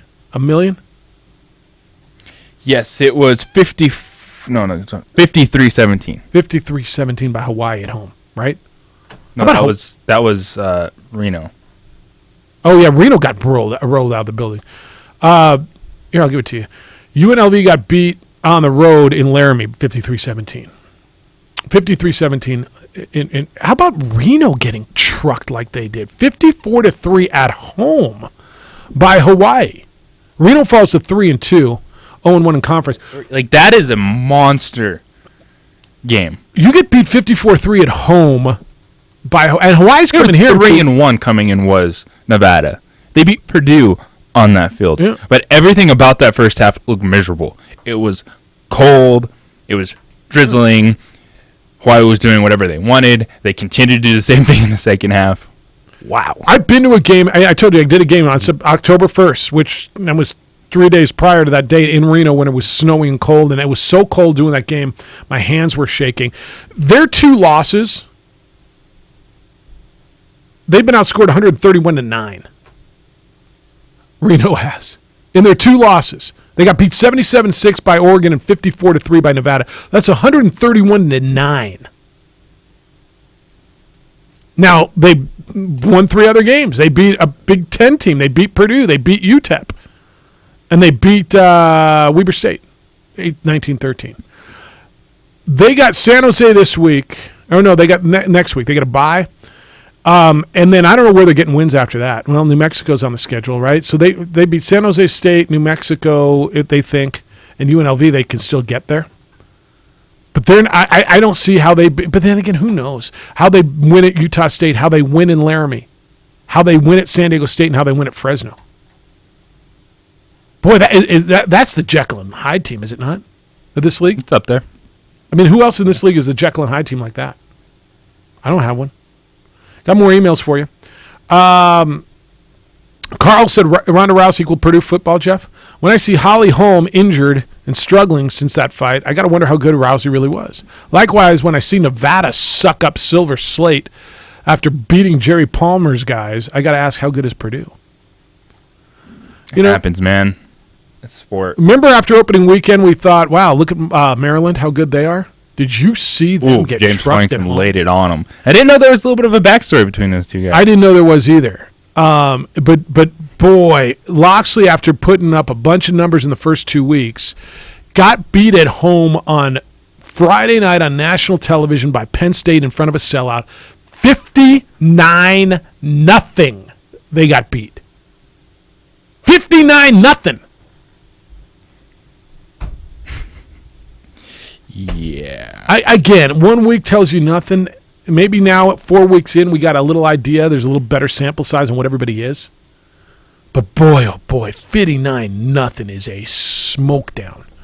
Glenn says on quarterbacks, Jeff, wasn't it like 18 months ago, Kirk Cousins and Casey Kasem were the boys of the moment? Clubs threw tons of money at them, and now their teams are stuck with those contracts? Yeah. Well, I thought the Kirk Cousins deal, and Broncos wanted him. They got outbid, right? Didn't the Broncos go after Kirk Cousins, and they got outbid for him? For him. Then Minnesota's the only one that was willing to go $84 million guaranteed, which, okay, it's all guaranteed money, but that's kind of a bargain for a quarterback these days. A good quarterback. Mm-hmm. A good quarterback. I mean, look, with all due respect, and I thought he's fine. Kirk Cousins should be better in that offense. There's a lot to figure out between Mike Zimmer, Cousins, the offensive coordinator. Look at all the mess they went through last year. New OC comes in. Yes, they want to run the football, but at some point you have to have the explosive plays, and there's talent there to have that downfield. So can Kirk Cousins turn it around? All they want to do is run that football, though. Boy, and they run it and run it and run it and run it. All right, tomorrow Brett Brennan's going to be with us. He's head coach at San Jose State.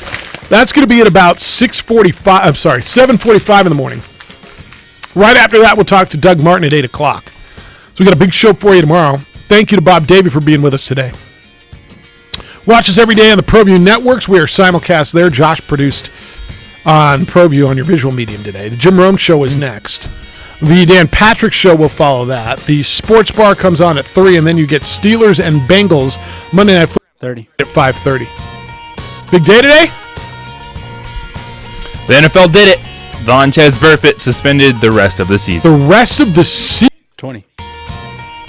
That is huge. And it's appropriate. All right, be good to each other, Hoser. Good job today, as always. You are a stallion. Nice shirt you're wearing, by the way, today. 5. Go out and be kind, loving, caring, and sharing. We'll see you tomorrow. Hey, it's Michael Carlisle. And Mike Trujillo. That's the name.